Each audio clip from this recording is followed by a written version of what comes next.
क्यों नहीं इस वक्त संशोधन 2024 के बारे में तफसील से साथ अवाम को भी जागरूक किया जाए, क्योंकि केंद्र की सरकार जिस तरीके से आनंद खाने में जिस बिल को लाया गया है, इससे साबित होता है कि मौजूदा सरकार मुसलमानों के मौलिक और संवैधानिक अधिकार को छीनना चाहती है। इस बिल में कई ऐसी धाराएं हैं जो धार्मिक स्वतंत्रता पर अनुच्छेद 25 का सीधा उल्लंघन करती है, जबकि वक्त हमेशा मुस्लिम कानून द्वारा मान्यता प्राप्त उद्देश्यों के लिए होता है। विधेयक में संशोधन कर वक्फ बोर्ड की स्वायत्तता को छीन कर और वक्फ संपत्ति की सुरक्षा को कमजोर करके सीधे तौर पर संविधान के अनुच्छेद 14, 25, 26 एवं 29 का उल्लंघन है। अनुच्छेद 25 व 26 जो धार्मिक स्वतंत्रता और धार्मिक मामलों के प्रबंधन का अधिकार की रक्षा करता है, इसका उल्लंघन किया गया है। वक्फ संपत्तियां जिन्हें मुस्लिम समुदाय ने धार्मिक एवं सामाजिक उद्देश्यों के लिए स्थापित किया है, जिसे राज्य के नियंत्रण में लाया जा रहा है, जिससे मुस्लिम समुदाय अपने ही अधिकारों से वंचित हो जाता है। अनुच्छेद 29 जो अल्पसंख्यकों के सांस्कृतिक और शैक्षणिक अधिकारों की रक्षा करता है, जो खतरे में है। वक्फ संशोधन विधेयक 2024 को वक्फ प्रणाली को कमजोर करने, मुस्लिम समुदायों को हाशिए में लाने एवं उनके धार्मिक अधिकारों को खत्म करने के इरादे से तैयार किया गया है। इतना ही नहीं, वक्फ बोर्ड की स्वायत्तता को कमजोर कर सरकारी हाथों में हस्तांतरित करना इस बात का इशारा है कि वक्फ संस्थाओं को कमजोर करने का एक सुनियोजित प्रयास हो रहा है, जिसे इस राष्ट्र के मुस्लिमों द्वारा सदियों से सामाजिक, सांस्कृतिक व धार्मिक ताने बाने से तैयार किया गया है। वक्फ संशोधन विधेयक 2024 को पारित कर सरकार उन वक्फ संपत्तियों पर अधिक नियंत्रण स्थापित करना चाहती है जिसके निर्माण में सरकार का कोई योगदान नहीं रहा है। वक्फ संपत्ति राज्य की संपत्ति नहीं है, यह मुस्लिम समुदाय द्वारा सदियों से अल्लाह के रास्ते में किए गए वक्फ मतलब दान है, जो धार्मिक व सामाजिक उद्देश्यों के लिए किए गए थे। इन संपत्तियों का प्रबंधन ऐतिहासिक रूप से स्वयं मुस्लिम समुदाय द्वारा किया गया है। केंद्र सरकार इन संपत्तियों पर नियंत्रण केंद्रित कर अपने कब्जे में लेना चाहती है। आज के इस वक्त बचाओ अभियान कार्यक्रम के माध्यम से हम देश के एक जिम्मेदार नागरिक होने के नाते संयुक्त संसदीय समिति के माननीय सांसदों से अपील करते हैं कि प्रस्तावित संशोधन को पूरी तरह से स्वीकार करते हुए इसे पारित होने से रोकें, क्योंकि इस विधेयक के पारित हो जाने से न केवल वक्फ प्रणाली की क्षति पहुंचेगा, बल्कि यह मुस्लिम समुदाय और उनकी संस्थाओं पेश करेगा। आइए हम सब न्याय, निष्पक्षता और संवैधानिक अखंडता के मूल्यों को बनाए रखें और विभाजनकारी विधेयक को अस्वीकार करें।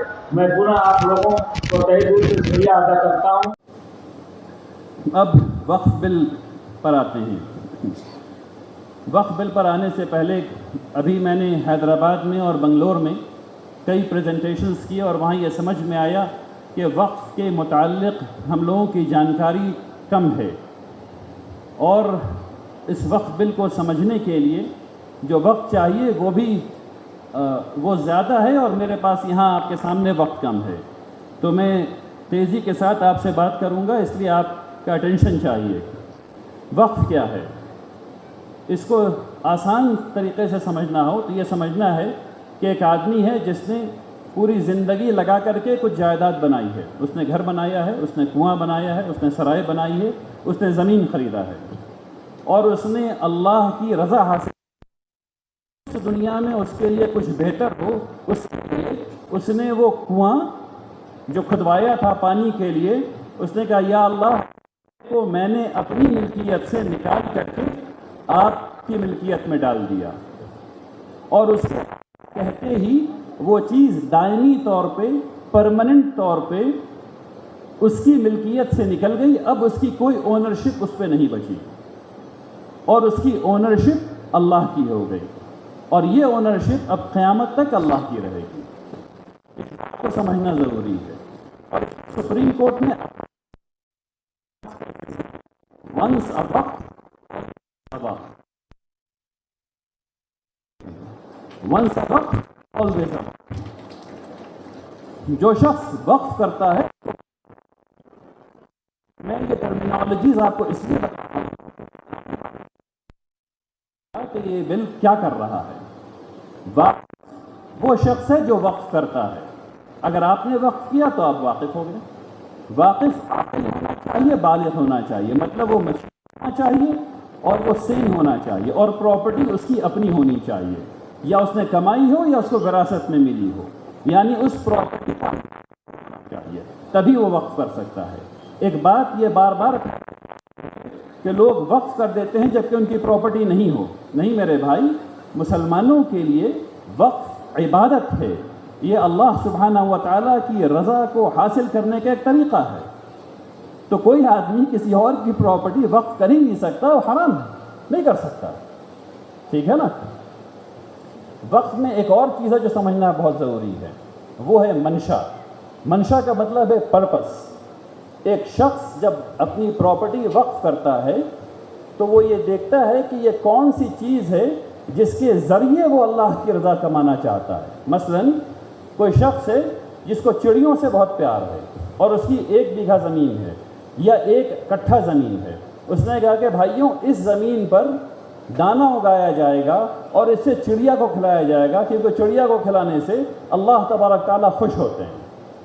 तो अब ये चिड़िया को दाना खिलाया जाएगा, ये है वक्फ, ये है मंशा, ठीक है ना।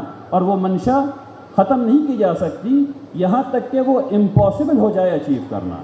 इस बात को समझना ज़रूरी है। हम लोग ये समझ बैठे हैं कि सरकार या जो चाहे, वो जो डोनर है, वो जो वाकिफ़ है, जिस पर्पस के लिए उसने वक्फ किया है, उस पर्पस को आप तब्दील कर सकते हैं। अगर उसका इंतकाल हो जाए, उसकी जनरेशन ख़त्म हो जाए, तो आप उस पर्पस को तब्दील कर सकते हैं। आप उस पर्पस को तब्दील नहीं कर सकते। हाँ, ये हो सकता है कि पर्पस को अचीव करना मुस्तहील हो जाए, इम्पॉसिबल हो जाए। उस वक्त इस्तिस्नाई सूरत में, एक्सेप्शनल कंडीशन में, काजी को अमीर की इजाज़त से ये हुक्म है कि वो उसको तब्दील कर सकते हैं उन चीज़ों में जिसमें अल्लाह की रज़ा हासिल होती है। वो इस्तिस्नाई सूरत है। इस सिलसिले में एक और टर्म है जो इंट्रोड्यूस करना है आप लोगों को, वो है मुतवल्ली। मुतवल्ली का काम सिर्फ केयर टेकिंग है, एडमिनिस्ट्रेशन है। मुतवल्ली ज़मीन बेच नहीं सकता, मुतवल्ली उस ज़मीन को खुद बुर्द नहीं कर सकता। मुतवल्ली उसका सिर्फ अच्छे तरीक़े से मैनेजमेंट कर सकता है और कुछ नहीं कर सकता है। अब ये जानिए कि वक्फ का बिल क्यों लाया गया है, और इस वक्फ के बिल को लाने के पीछे जो मकसद है वो मैं ऐसे नहीं कह रहा बग़ैर पढ़े हुए। मैंने वक्फ एक्ट 1995 पूरा पढ़ा है अल्हम्दुलिल्लाह रब्बिल आलमीन, और मैंने बिल 2024 पूरा पढ़ा है। और उस पढ़ने के बाद मैं इस कंक्लूजन पर पहुंचा हूं कि वक्फ का ये बिल इसलिए लाया गया है कि औक़ाफ़ की ज़मीन को सेंट्रल गवर्नमेंट के कंट्रोल में दे दिया जाए, कि आपकी औक़ाफ़ की ज़मीन से आपको महरूम कर दिया जाए, कि आपकी औक़ाफ़ आपके वक्फ करने की सलाहियतों को महदूद कर दिया जाए, और जो इस्लामी फ़िक्र है वक्फ की उसको मजरूह कर दिया जाए। और आप कहेंगे कि तुम ऐसा कैसे कह रहे हो, तो मैं अगले स्लाइड में इंशाअल्लाह बताऊंगा कि मैं ऐसा कैसे कह रहा हूं। समरली, दस्तूर की रूह की मुखालिफ है वक्फ का ये बिल, प्रियम्बल का मुखालिफ है वक्फ का ये बिल, फंडामेंटल राइट्स का मुखालिफ है, लीगल राइट्स का मुखालिफ है, मुख्तलिफ आर्टिकल्स के ख़िलाफ़ वर्जी करता है, लीगल प्रिंसिपल्स की ख़िलाफ़ वर्जी करता है, वेल सेटल्ड लॉ की खिलाफ वर्जी करता है, कई सुप्रीम कोर्ट के जजमेंट से डायरेक्टली मुतसादिम है। कॉन्स्टिट्यूशन में कस्टम्स को, उर्फ को कानून माना गया। आर्टिकल 13(3)A उर्फ को कानून माना गया है। ये उर्फ के ख़िलाफ़ है और यकीनन ये इस्लामी क़वानीन के ख़िलाफ़ है। ये बिल जो लाया जा रहा है ये मुकम्मल तौर पर वक्फ एक्ट को तब्दील कर देगा। इसमें 44 दफ़ात हैं, लेकिन अगर इन तमाम दफ़ात का जायज़ा आप लेंगे तो इसमें 153 मॉडिफिकेशंस हैं। 153। तो 50 पेज के डॉक्यूमेंट को तब्दील करने के लिए 153 मॉडिफिकेशंस किए गए हैं। तो इससे आप अंदाज़ा लगा लीजिए कि जो अभी जो वक्फ एक्ट है वो रहेगा या ख़त्म हो जाएगा। किसी भी कानून को बनाने से पहले ये समझना चाहिए कि मसला क्या है। कानून जब भी बनाया जाता है तो मसले को हल करने के लिए बनाया जाता है। कानून हवा में नहीं बनाया जाता। तो मसला क्या है, इसको समझना चाहिए। मसले को समझने के लिए जो चीज़ें ज़रूरी होती हैं वो ये है कि लोगों से बातचीत करना, लोगों का फीडबैक लेना। कानून बनता है और उसमें तरमीम की जाती है, कोई नई बात नहीं है। हम लोग जानते हैं कि दस्तूर बना और दस्तूर में अब तक 100 से ज़्यादा तरमीमात हो चुकी हैं। तो ये वक्फ बिल में तरमीम की जा सकती है। 2013 में वक्फ बिल की तरमीम की गई, जेपीसी के रिकमेंडेशन पर की गई। लेकिन ये जो तरमीम की जा रही है, इसमें जो मसला है वो किसने सुना, किससे कहा, कहाँ लिखा गया, ये वाज़ेह नहीं है। अब इसमें एक बात जो इस स्लाइड से आपको ले जानी है वो ये कि जब भी बिल लाया जाता है तो ये बात ज़रूरी होती है, और माशाल्लाह यहाँ पार्लियामेंट के मेंबरान बैठे हैं, लेजिस्लेचर्स बैठे हैं, मिनिस्टर्स बैठे हैं, कि वक्फ तमाम बिल जब लाया जाता है एक फंक्शन है लॉ मिनिस्ट्री में जो उस बिल को रिव्यू करता है और देखता है कि अगर इसे सुप्रीम कोर्ट में चैलेंज किया गया तो ये बिल खड़ा रहेगा। ये एक्ट बनने के बाद जब पार्लियामेंट से पास हो जाएगा तो उसको कॉन्स्टिट्यूशनल वायलेशन के लिए सुप्रीम कोर्ट में चैलेंज किया जाएगा, तो उस वक्त ये बिल खड़ा रहेगा, उस वक्त ये एक्ट खड़ा रहेगा। ऐसा महसूस होता है इस बिल को कि इस रिव्यू से ये हर दूसरा जो इसमें इंसर्शन है या मॉडिफिकेशन है वो कानून के खिलाफ वर्जी कर रहा है। अब बहुत इंटरेस्टिंग है, इसको देखिए। इसमें इंटेंट है, हम करना क्या चाहते हैं। बिल ये पेज नंबर 15 पर बताता है हम करना क्या चाहते हैं, और मैं आपको इसको पढ़ करके सुनाता हूँ और इसकी तफसील बताता हूँ। ये यहाँ से ये कह रहे हैं to effectively address issues related to the powers of the state Waqf board. वो कह रहे हैं कि ये मौसर तरीक़े से जो पावर्स हैं वक्फ बोर्ड के पास, जो क़ुव्वत है वक्फ बोर्ड के पास, उसको एड्रेस करना चाहता है। क्या एड्रेस करना चाहते हैं, मसला क्या है? क्या मसला ये है कि इंक्रोचमेंट बहुत हो रहे हैं और वक्फ बोर्ड के पास पावर्स नहीं हैं? तो तमिलनाडु हिंदू एंडाउमेंट और हिंदू टेम्पल बोर्ड के जैसी समरी एविक्शन पावर आप वक्फ बोर्ड को देने वाले हैं? बताइए, ऐसी कोई बात है? नहीं, ऐसी कोई बात नहीं लिखी जा रही इसमें। अब ये कहते हैं कि registration and survey of Waqf properties, इसमें मसला क्या है ये बताइए, उसमें खामोश हैं। रिमूवल ऑफ इंक्रोचमेंट्स, कितने इंक्रोचमेंट की स्टडी आपने की है? कुछ तो स्टेटिस्टिकल एनालिसिस किया होगा, कुछ तो डेटा निकाला होगा। अगर वो इंक्रोचमेंट है तो कहाँ पर फंसे हुए हैं? वो कौन सी पावर है जो आप दे देंगे ट्राइब्यूनल को, वो कौन सी पावर है जो आप दे देंगे वक्फ बोर्ड को, जिससे ये तमाम इंक्रोचमेंट्स खाली हो जाएंगे? नहीं, इस बारे में कोई बात नहीं है। हाँ, अब जो बात है उसको समझिए। The definition of Waqf itself, इस इंटेंट, इस स्टेटमेंट ऑफ ऑब्जेक्ट्स में जो एक चीज़ वाज़ेह है वो ये है कि वो वक्फ की इस्लामी तारीफ़ात को तब्दील करना चाहते हैं। ये वो बात है जो आपको समझनी है, और इसीलिए मैंने वक्फ की तारीफ़ आपके सामने की, वाक़िफ़ की, मुतवल्ली की, इस वजह से।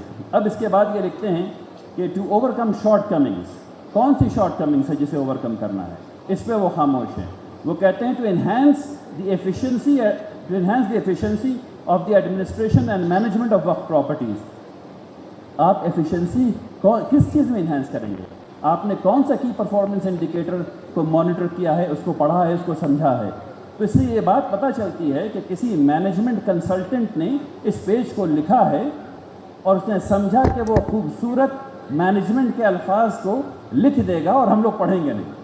ऐसा नहीं होता भाई, माशाल्लाह सब लोग पढ़े लिखे और आज की दुनिया में पढ़ लिख सकते हैं। इसमें उन्होंने स्टेटमेंट ऑफ ऑब्जेक्ट में एक भी मसला सिवाय वक्फ की तारीफ़ात को तब्दील करने के कुछ भी वजाहत नहीं की है। तो जब वजाहत नहीं की तो बिल काहे के लिए ला रहे हो? और उस बिल से हासिल क्या होना है?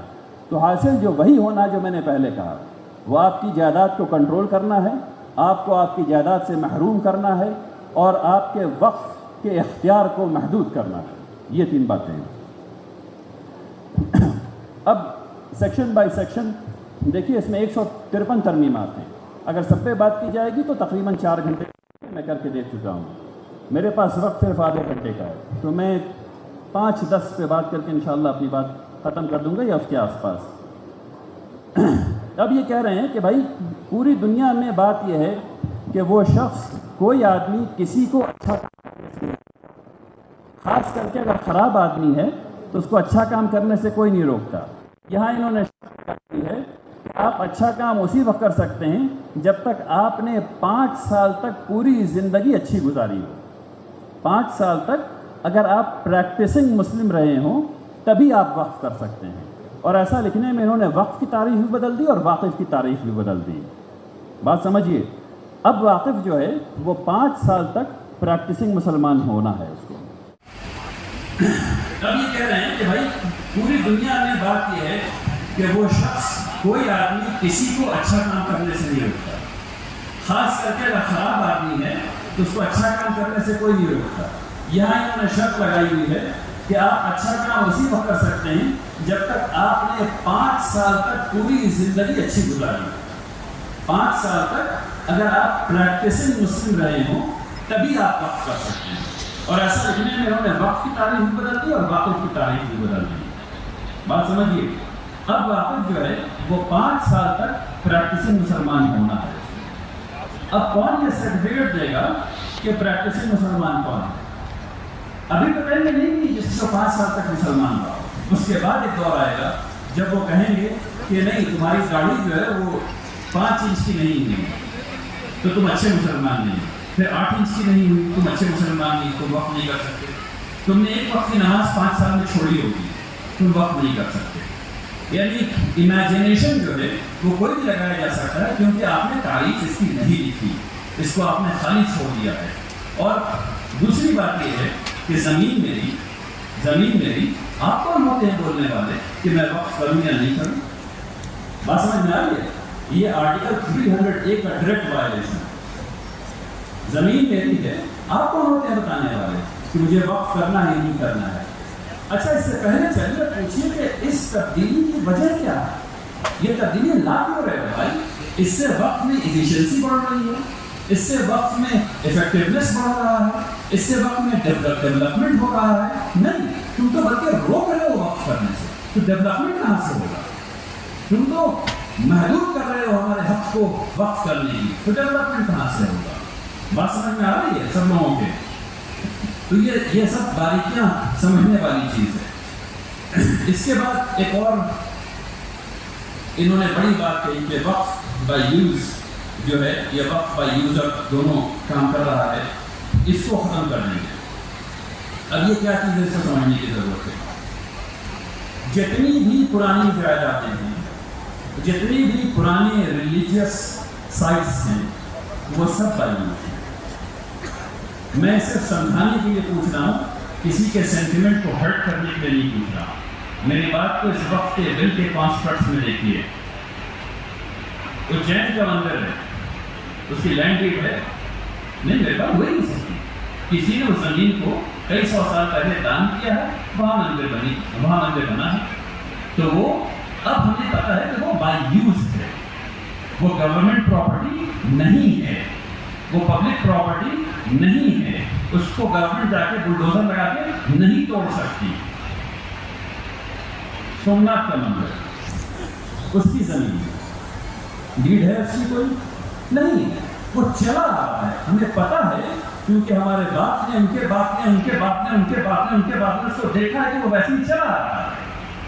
इसलिए हमको पता है कि आज अगर हुकूमत आ जाए बुलडोजर लेकर उसको तोड़ने के लिए, तो तमाम शहरियों को कहना चाहिए कि क्या कर रहे हो, ये सदियों से चला आ रहा है।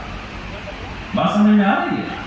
तो वक्फ बाय यूज़ को ऐसे प्रेजेंट किया जा रहा है मीडिया में, जैसे कि अहमद रहमानी ने देखा इधर, अच्छा ये वाली जमीन हुकूमत की प्रॉपर्टी, ये खाली है, ऐसे देखा और ऐसे देखा, कोई नहीं देख रहा है, और जल्दी से एक मैयत को लाया और वहाँ दफन कर दिया और कहा कि ये वक्फ बाय यूज़ है। नहीं, गलत बात, झूठ बात, बेकार बात है, ऐसा कभी नहीं होगा। वक्फ बाय यूज़ सिर्फ वो चीज़ है, और इसको समझिए, 19वीं सदी में यानी 1883 के आसपास, 1858 से शुरू होकर के 1883 के आसपास खत्म हुआ है कैडेस्ट्रॉल सर्वे। कैडेस्ट्रॉल सर्वे जब हुआ है तो उसमें अंग्रेज जब सर्वे करने गए हैं तो उन्होंने ज़मीन को देखा और कहा अच्छा ये ज़मीन यहाँ दयानंद जी रहते हैं, तो उन्होंने लिखा प्राइवेट प्रॉपर्टी। उसके बगल में देखा तो देखा कि वहाँ पे मोहम्मद साहब रहते हैं, लिखा प्राइवेट प्रॉपर्टी। उसके बगल में देखा तो यहाँ से वहाँ तक शमशान घाट था, तो वहाँ उन्होंने देखा कि अच्छा इसकी खेती नहीं हो रही है, ये आम लोगों के लिए, तो उन्होंने लिखा गैर मज़रूआ आम, और कभी कभी लिखा शमशान और कभी कभी गुल। ठीक उसी तरीके से जब वो आगे बढ़े तो उनको देखिए कब्रिस्तान, मेरा इससे खेती नहीं हो रही है, तो उसको उन्होंने कहा गैर मज़रूआ आम, इसमें आम लोग मैयतें दफन कर रहे हैं। फिर देखा मस्जिद, उसको लिखा गैर मज़रूआ आम, यानी इसको आम लोग इस्तेमाल कर रहे हैं। फिर देखा मंदिर, उसको लिखा गैर मज़रूआ आम, इसको मंदिर के लिए इस्तेमाल किया जा रहा है। अब जो हुकूमत ये कह रही है कि ये जो गैर मज़रूआ आम था ये सब पब्लिक प्रॉपर्टी नहीं, पब्लिक प्रॉपर्टी नहीं है, वो प्रॉपर्टी वक्फ की है, चाहे वो वक्फ की है जिसमें कब्रिस्तान भी है और इसमें मसाजिद भी हैं, जिसमें सराय भी है, जिसमें चापाकल भी है, जिसमें स्कूल भी है, जिसमें क्या कहते हैं हॉस्पिटल भी है, जिसमें कॉलेजेस भी हैं, जिसमें यूनिवर्सिटीज भी हैं। तो इस फिक्र से बाहर आइए कि वक्फ बाय यूज कोई नई चीज़ है जिसको मुसलमानों ने ईजाद कर दिया है और वहाँ दफन कर रहे हैं। नहीं, तमाम पुराने मंदिर बाय यूज हैं, तमाम पुरानी शमशान घाटे बाय यूज हैं, तमाम पुराने कब्रिस्तान अक्सर जो 200 साल 300 साल पुराने हैं वो बायूस अक्सर, क्योंकि ज़माने में ऐसे हो रहा था, लोग आते थे बोलते सभी दफन करने के लिए जगह जाते, इस नीम के पेड़ से लेकर उस गुलाब की क्यारी तक ये कब्रिस्तान, और सब ने मान लिया क्योंकि आपने उसको वक्फ कर दिया, आपने कह दिया, तो बात ये थी और यहाँ तक पहुँची। इसका जो असर पड़ना है वक्फ बायूस का, अगर ये ख़त्म हो जाएगा तो जितनी कब्रिस्तानें पुरानी हैं वो सब खत्म हो जाएंगी एक झटके में सब खत्म हो जाएंगी। तो उसके बाद जो लॉ एंड ऑर्डर सिचुएशन पैदा होगा वो हमारे लेजिस्लेचर्स को जानना चाहिए कि जब आप अपने वालिद को ले जाएंगे दफन करने के लिए और वहाँ पर जगह नहीं मिलेगी कब्रिस्तान में, इस बात को समझना चाहिए। और जब आप चाहेंगे कि आप अपने दादा के बगल में दादी को दफन करें और वहाँ को जगह नहीं मिलने वाली, तो ये बात होने वाली है। इसके साथ आगे बढ़ते हैं। एक चीज़ है मंशा, जो मैंने शुरू में आपसे बात की और मैंने दिखाया आप लोगों को कि कानून में उन्होंने वक्फ की तमाम तारीफात को ऑल्टर करने की बात की है। अब यहाँ ये कह रहे हैं कि वक्फ अलल औलाद में जब औलाद तमाम ख़त्म हो जाएगी तो उसके लिए जो पर्पस होगा, जो मंशा होगी, वो कौन तय करेगा? सेंट्रल गवर्नमेंट तय करेगी। भाई ज़मीन हमारी आर्टिकल 26 भी हमें यह राइट देता है कि अपने रिलीजियस अफेयर्स को हम खुद मैनेज करें, तो मंशा आप कैसे तब्दील कर देंगे? बात समझ में आ रही है? मंशा आप नहीं तब्दील कर सकते। इन्होंने मैंने अभी आपसे कहा कि आपके वक्फ करने के हक को ये महदूद करने आया है। इन्होंने ये लिखा है कि कोई आदमी वक्फ नहीं कर सकता जब तक कि वो ऐसा नहीं हो और वो कॉम्पिटेंट हो ट्रांसफर करने के, इस कॉम्पिटेंसी की तारीफ क्या है किसी को पता नहीं। क्या वो जमीन पर कब्जा हो गया है, किसी ने लीगल कब्जा कर लिया है तो आप वक्फ नहीं कर सकते? क्या आपकी मेंटल हालत कहेंगे 80 साल के बाद आपकी मेंटल हालत खराब हो गई तो आप वक्फ नहीं कर सकते? ये कॉम्पिटेंसी क्या है, इसकी कोई तारीफ नहीं। उसके पास लिमिटेड स्कोप था, उस लिमिटेड स्कोप में उसने किया ये कि वो 18 स्टेट में ही तो 6 महीने लगे। अभी का स्कोप उससे 20 गुना ज़्यादा है और उसको 2 या 3 महीने में उसको अपने फाइंडिंग्स देनी है। उस जेपीसी ने ये कहा था, उसकी फाइंडिंग ये थी कि सबसे बड़ी एनक्रोचर वक्फ लैंड की हुकूमतें हैं, सबसे बड़ी एनक्रोचर वक्फ लैंड की हुकूमतें हैं। और ये जो 3C1 बिल लाया जा रहा है, 3C1 प्रपोजल है, वो ये कहता है कि हुकूमत ने अगर कह दिया ये वक्फ है, हुकूमत ने कह दिया कि ये प्रॉपर्टी हुकूमत की है तो वो प्रॉपर्टी हुकूमत की होगी, और चाहे वो पहले वक्फ रही हो चाहे वो ना रही हो, अगर हुकूमत ने कह दिया तो वक्फ होगी। इसमें एक इल्ला लिखने में उन्होंने जो लिखा है कि आइडेंटिफाई, तो उसका फैसला कौन करेगा? कलेक्टर बाबू करेंगे, क्योंकि आपने सर्वे कमीशन तो हटा दिया है। जब कलेक्टर बाबू फैसला करेंगे तो कलेक्टर बाबू तो वो फैसला करेंगे कि हुकूमत कहेगी, और हुकूमत की जमीन को एनक्रोच करके बैठी है, तो क्या फैसला करेंगे? वक्फ की है या हुकूमत की? ठीक है ना? तो ये एक मैसिव रिक्लासिफिकेशन एफर्ट है, मैसिव रिक्लासिफिकेशन एफर्ट है। वो ज़मीन जो वक्फ की हैं जो हुकूमत ने मान ली है आज के वक्त की हैं, हुकूमत को कहेगी कि नहीं ये गवर्नमेंट की है और उसको रिक्लासिफाई करके गवर्नमेंट को दिया जाएगा। 3C2 उसके बाद आ रहा है। इसमें ये कहते हैं कि और ये बहुत ही ज़्यादा खतरनाक, बहुत ज़्यादा खतरनाक है। अगर कोई डिस्प्यूट आ गया किसी वक्त की प्रॉपर्टी, वो वक्त की प्रॉपर्टी है, वो लिस्टेड है, वो वामसी पोर्टल पर है, आज भी पोर्टल बना हुआ है, लोगों को ये बताया गया है कि पोर्टल नहीं बना हुआ है, आज भी वक्त का पोर्टल बना हुआ है और उसका नाम है वामसी पोर्टल, है ना। उस वामसी पोर्टल पे वक्त की प्रॉपर्टी लिस्टेड है, लेकिन अगर उसको डिस्प्यूटेड बना दिया जाए, और डिस्प्यूट कैसे बनाया जाएगा, एक आदमी जाएगा और कलेक्टर को ऐसा लिख के दे देगा कि ये मेरे हिसाब से ये प्रॉपर्टी डिस्प्यूटेड है। अब उसके जो प्रोविजन लिखा हुआ है वो सबसे खतरनाक है। प्रोविजन ये है कि जिस दम उसने ये लिख करके दिया कि ये प्रॉपर्टी डिस्प्यूटेड है, उस दम से वो प्रॉपर्टी वक्फ नहीं मानी जाएगी। आपका कब्रिस्तान है, आपने अपने पूरे खानदान और गांव के लोगों को वहां पे दफन होते हुए देखा और दफन किया। एक सरफिरा उठेगा और वो एक एप्लीकेशन डीएम साहब को भेज देगा, डीएम साहब उसको रिसीव कर लेंगे। उसके बाद वो कब्रिस्तान उस दम से it will cease to exist as Waqf property, वो वक्फ प्रॉपर्टी ही रहेगा उसके बाद, जब तक के कलेक्टर साहब फैसला नहीं करना। और इस मुल्क में कलेक्टर साहिबान ने जो किया है वो बाबरी मस्जिद में हमें सिखाया, ठीक है ना। हमें नहीं भूलना चाहिए, हमें नहीं भूलना चाहिए कि सुप्रीम कोर्ट ने यह कहा कि आप लोग यहाँ नमाज पढ़ ही नहीं रहे थे इतने सालों से, इसलिए ये उधर दी जाती है। भाई नमाज पढ़ने से रोका किसने था? कोर्ट ने रोका था, है ना। तो इसका जो हश्र होने वाला है उसके बाद वो हम सब लोगों को मालूम होना चाहिए। अब इसमें सोचिए कि अगर किसी को उसके रिश्तेदारों को दफन करने की जगह नहीं मिलेगी तो क्या होगा? क्या वो law and order situation create करेगा या नहीं करेगा? अब जाइए प्रीएम्बल ऑफ कॉन्स्टिट्यूशन पे, प्रीएम्बल ऑफ कॉन्स्टिट्यूशन लिखा हुआ है भाईचारा। इस बिल में कुछ भाईचारगी दिख रही है आपको? प्रीएम्बल ऑफ कॉन्स्टिट्यूशन लिखा हुआ है जस्टिस, इस बिल में कुछ जस्टिस दिख रहा है आपको? ठीक है ना। तो ये बिल ये सब करने जा रहा है। अब का जो फैसला है वो फाइनल है, और इस चीज़ पे बड़ी बात की गई, और हमारे जो एंकर्स हैं उन्होंने हम लोगों को ये बताया कि ट्राइब्यूनल इतनी खतरनाक चीज़ है कि इसका फैसला सुप्रीम कोर्ट भी नहीं सुन सकता है। मैं आपको बताता हूँ कि दोनों ही बातें बिल्कुल झूठ हैं। बात ऐसी है कि क्या लोअर कोर्ट का फैसला क्वार्टर फाइनल होता है, हाई कोर्ट का फैसला क्या सेमी फाइनल होता है, सुप्रीम कोर्ट का फैसला क्या फाइनल होता है? नहीं, उसके बाद भी क्यूरेटिव पिटीशन आप डाल सकते हैं, ठीक है ना। तो यहाँ लफ्ज़ फाइनल से खेल करने की कोशिश की गई है और नफरतों को फैलाने की कोशिश की गई है। हर कोर्ट का फैसला फाइनल होता है। ट्राइब्यूनल कोर्ट का एक टूल है, जस्टिस का एक टूल है, उस टूल का इस्तेमाल किया जाता है।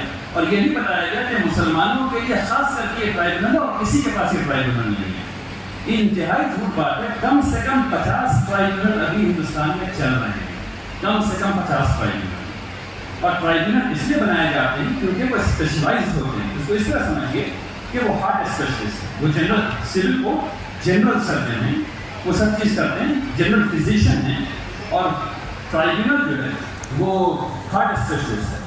आप ये कह रहे हैं कि हार्ट स्पेशलिस्ट ने जो ऑपरेशन कर दिया है, जो सिविल कोर्ट है उसको इख्तियार नहीं। ये बिल्कुल गलत बात है। सिविल कोर्ट को रिव्यू पिटीशन देखने का पूरा इख्तियार है, बल्कि कई मामला में सिविल कोर्ट ने रिव्यू से आगे बढ़ करके अपील को भी सुना है, जिसकी दलील मेरे पास मौजूद है। और इसके अलावा जब वो हाई कोर्ट सुनता है रिव्यू पिटीशंस को, तो वो देखता है कि इसमें फैसला जो है वो सही हुआ कि नहीं, इसमें अप्रोप्रिएटनेस है या नहीं। और एक और टर्म है उसका जो मेरे विजन से बाहर निकल रहा है। ये 3 या 4 चीज़ें जो हैं वो रिव्यू पिटीशन में देखी जाती हैं, और इसके बाद जो हाई कोर्ट फैसला देगा वो ये देगा कि वो जो फैसला ट्राइब्यूनल ने किया है वो गलत है, उसको बदल दो, और वो बदला जाएगा। या वो ये फैसला देगा कि ट्राइब्यूनल ने जो फैसला किया वो बिल्कुल सही हो रहेगा, या वो फैसला देगा कि इसमें से कुछ तब्दील कर लो और ऐसे कैसे कर लो। तो अब रहा क्या इसके बाद? तमाम चीज़ें तो आ गई।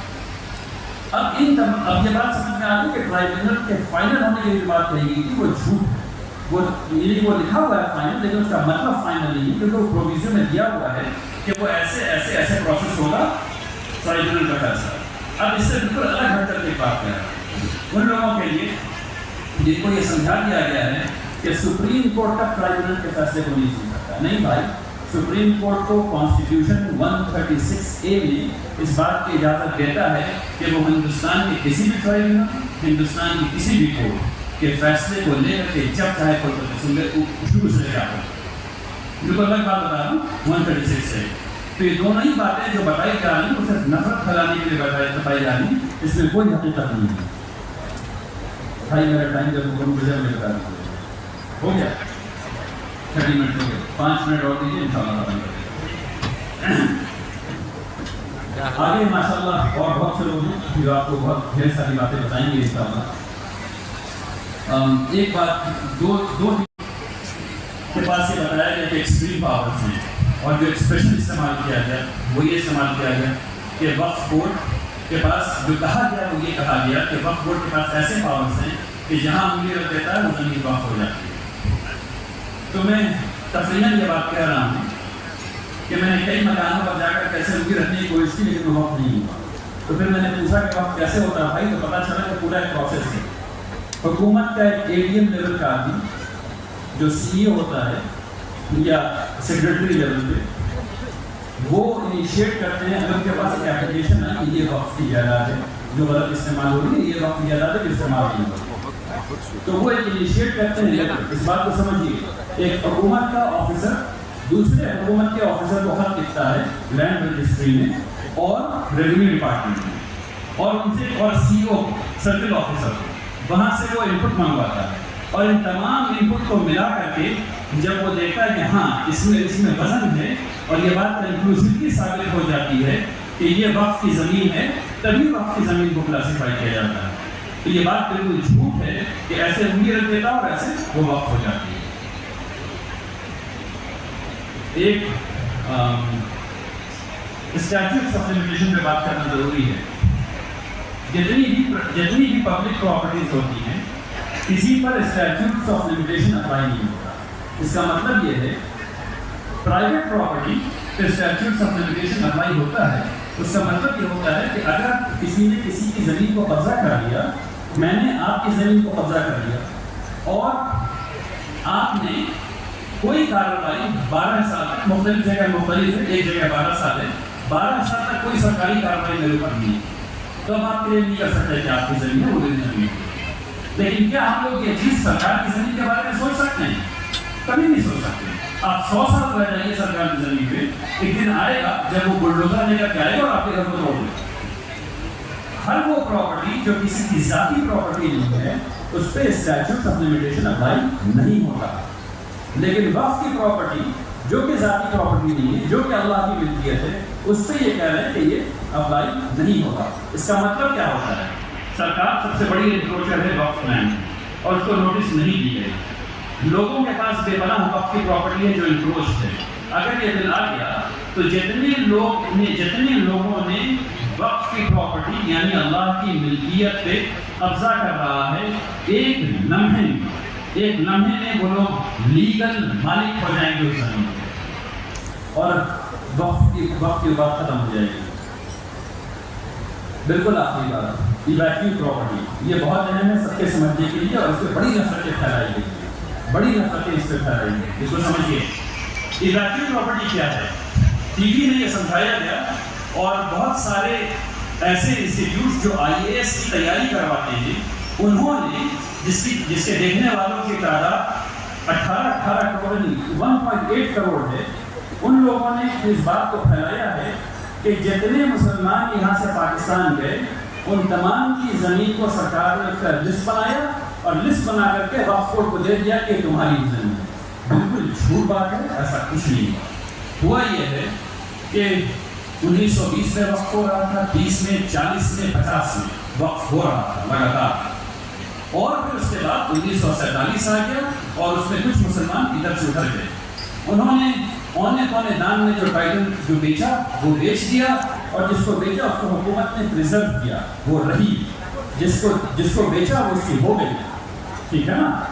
अब उसके बाद जो बगैर लिखे चले गए उसको हुकूमत ने अपने कंट्रोल में ले लिया, जैसे को दे देना चाहिए था, उसने ले लिया और उसको पब्लिक प्रॉपर्टी की तरह इस्तेमाल किया। अब उसके बाद मुसलमानों ने बात करना शुरू किया, once a waqf always a वक्फ। भाई ये जो हमारे दादा ने किया था, दादा का आधा खानदान चला गया, मैं यहाँ हूँ और ये वक्फ है, मैं उसका मुतवल्ली हूँ।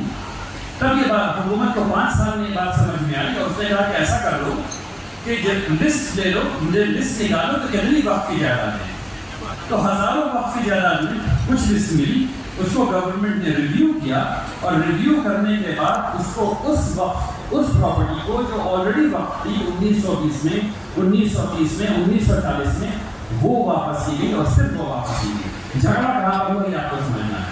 झगड़ा यहाँ पर हुआ कि उसका जो नाम रखा गया उस प्रोविजन का, वो था special provision as to evacuate Waqf property. लफ्ज़ उसमें आ गया इवैक्यूएट, तो नफरत फैलाने वालों को ये मिल गया मसाला कि तमाम इवैक्यूएट प्रॉपर्टी वापस की गई। बिल्कुल गलत बात है। तो मैं आखिर में ये गुजारिश करना चाहता हूँ, हमारे सब लोग यहाँ बैठे हुए हैं, वो लोग जो पाकिस्तान गए उनकी ज़मीन 3 तरीके की थी। एक, वो लोग जो पाकिस्तान में उनके दादा ने वक्फ किया था, उनके मामू ने वक्फ किया था। एक वो जो वो बेच के गए, जिन्होंने डीड ट्रांसफ़र कर दिया। और तीसरा वो जो किसी के नाम नहीं लिखे गए, बस उठ के चले गए। जो किसी के नाम लिख के नहीं गए, वो हुकूमत ने ले गए तो उसको पब्लिक प्रॉपर्टी की तरह इस्तेमाल किया, उसमें किसी को कोई प्रॉब्लम नहीं है। अब वो जो वो किसी के नाम लिख करके गए थे, उसको हुकूमत ने ऑनर किया और वो जिन उन्होंने बेचा था वो उनकी ज़मीन हो गई। अब वो जिनके दादा ने, उनके मामू ने, उनके चाचा ने वक्फ किया था और वक्फ करने के बाद मुतवल्ली अब वो चले गए, ऐसी प्रॉपर्टीज को हुकूमत ने अपने कब्जे में ले लिया। जब लिया तो यहाँ के मुसलमानों ने, हुकूमत ने कहा भाई ये वक्फ की प्रॉपर्टी, आप इसको नहीं दे सकते, ये अल्लाह की मिल्कियत है। तो 5 साल में हुकूमत की बात समझ गए। फिर हुकूमत ने कहा अच्छा ऐसा करते हैं कि तुम लिस्ट दो कौन कौन सी वक्फ की प्रॉपर्टी है। अब चैतन्य तो चले गए उधर, हमको क्या पता कि कौन सी वक्फ है। तो जितना मिल सका उतना मुसलमानों ने जमा किया और हुकूमत के हाथ में दे दिया कि भाई ये जो है आप इसको देख लीजिए। उसके बाद उन्होंने उसकी तफ्तीश कराई और जिस तफ्तीश को सही पाया कि बाकी के 1920 में वक्फ हो गई थी, 1930 में वक्फ हो गई थी, 40 में वक्फ हो गई थी, वो वापस कर दिया वक्फ को। लेकिन जो प्रोविजन का नाम रखा, नाम क्या रखना चाहिए था? Return of Waqf land, return of Waqf land. नाम क्या रखा उन्होंने? Special provision as to evacuate Waqf property. अब ये जो नाम था, ये नाम रह गया इवैक्यूएट प्रॉपर्टी। तो नफरत फैलाने वालों ने पढ़ा तो कुछ नहीं, कानून तो पढ़ा नहीं, 1950 का एक्ट पढ़ा नहीं और बिल भी नहीं पढ़ा, और इवैक्यूएट प्रॉपर्टी जो है उसको भी नहीं पढ़ा। तो उनको ये समझ में आया कि तमाम जो जायदाद तो मुसलमान छोड़ दे रहे थे, उसको वो गवर्नमेंट ने उसको एक फौकतन वक्फ बोर्ड को दे दिया। ये बिल्कुल झूठ बात है, ये गलत बात है। आखिर में मैं गुजारिश करना चाहता हूँ, यहाँ सब मेंबर ऑफ पार्लियामेंट बैठे हुए, मेंबर्स ऑफ पार्लियामेंट बैठे हुए हैं, लेजिस्लेचर्स बैठे हुए हैं, आप तमाम लोगों से गुजारिश है कि जिस तरह तेलंगाना में हुकूमत ने और वक्फ बोर्ड ने मिलकर के ये फैसला किया कि वो इस वक्फ बिल को मुकम्मल तौर से रिजेक्ट करते हैं, जो इस जलसे की आवाज़ है, हम लोग इस बिल को मुकम्मल तौर से मुस्तरद करते हैं इंशाअल्लाह, उसमें कोई शुबा नहीं किसी को। तो वैसे ही एक बिल यहाँ की झारखंड की हुकूमत वक्फ बोर्ड के साथ मिलकर के पास करे और सेंट्रल हुकूमत को भेज दे इंशाअल्लाह। आखिर में जनाब नकीर साहब और जनाब महबूबुल्लाह नकीर साहब आपके सामने रेजोल्यूशन रखेंगे, जिसको हम लोग इंशाअल्लाह पास करेंगे।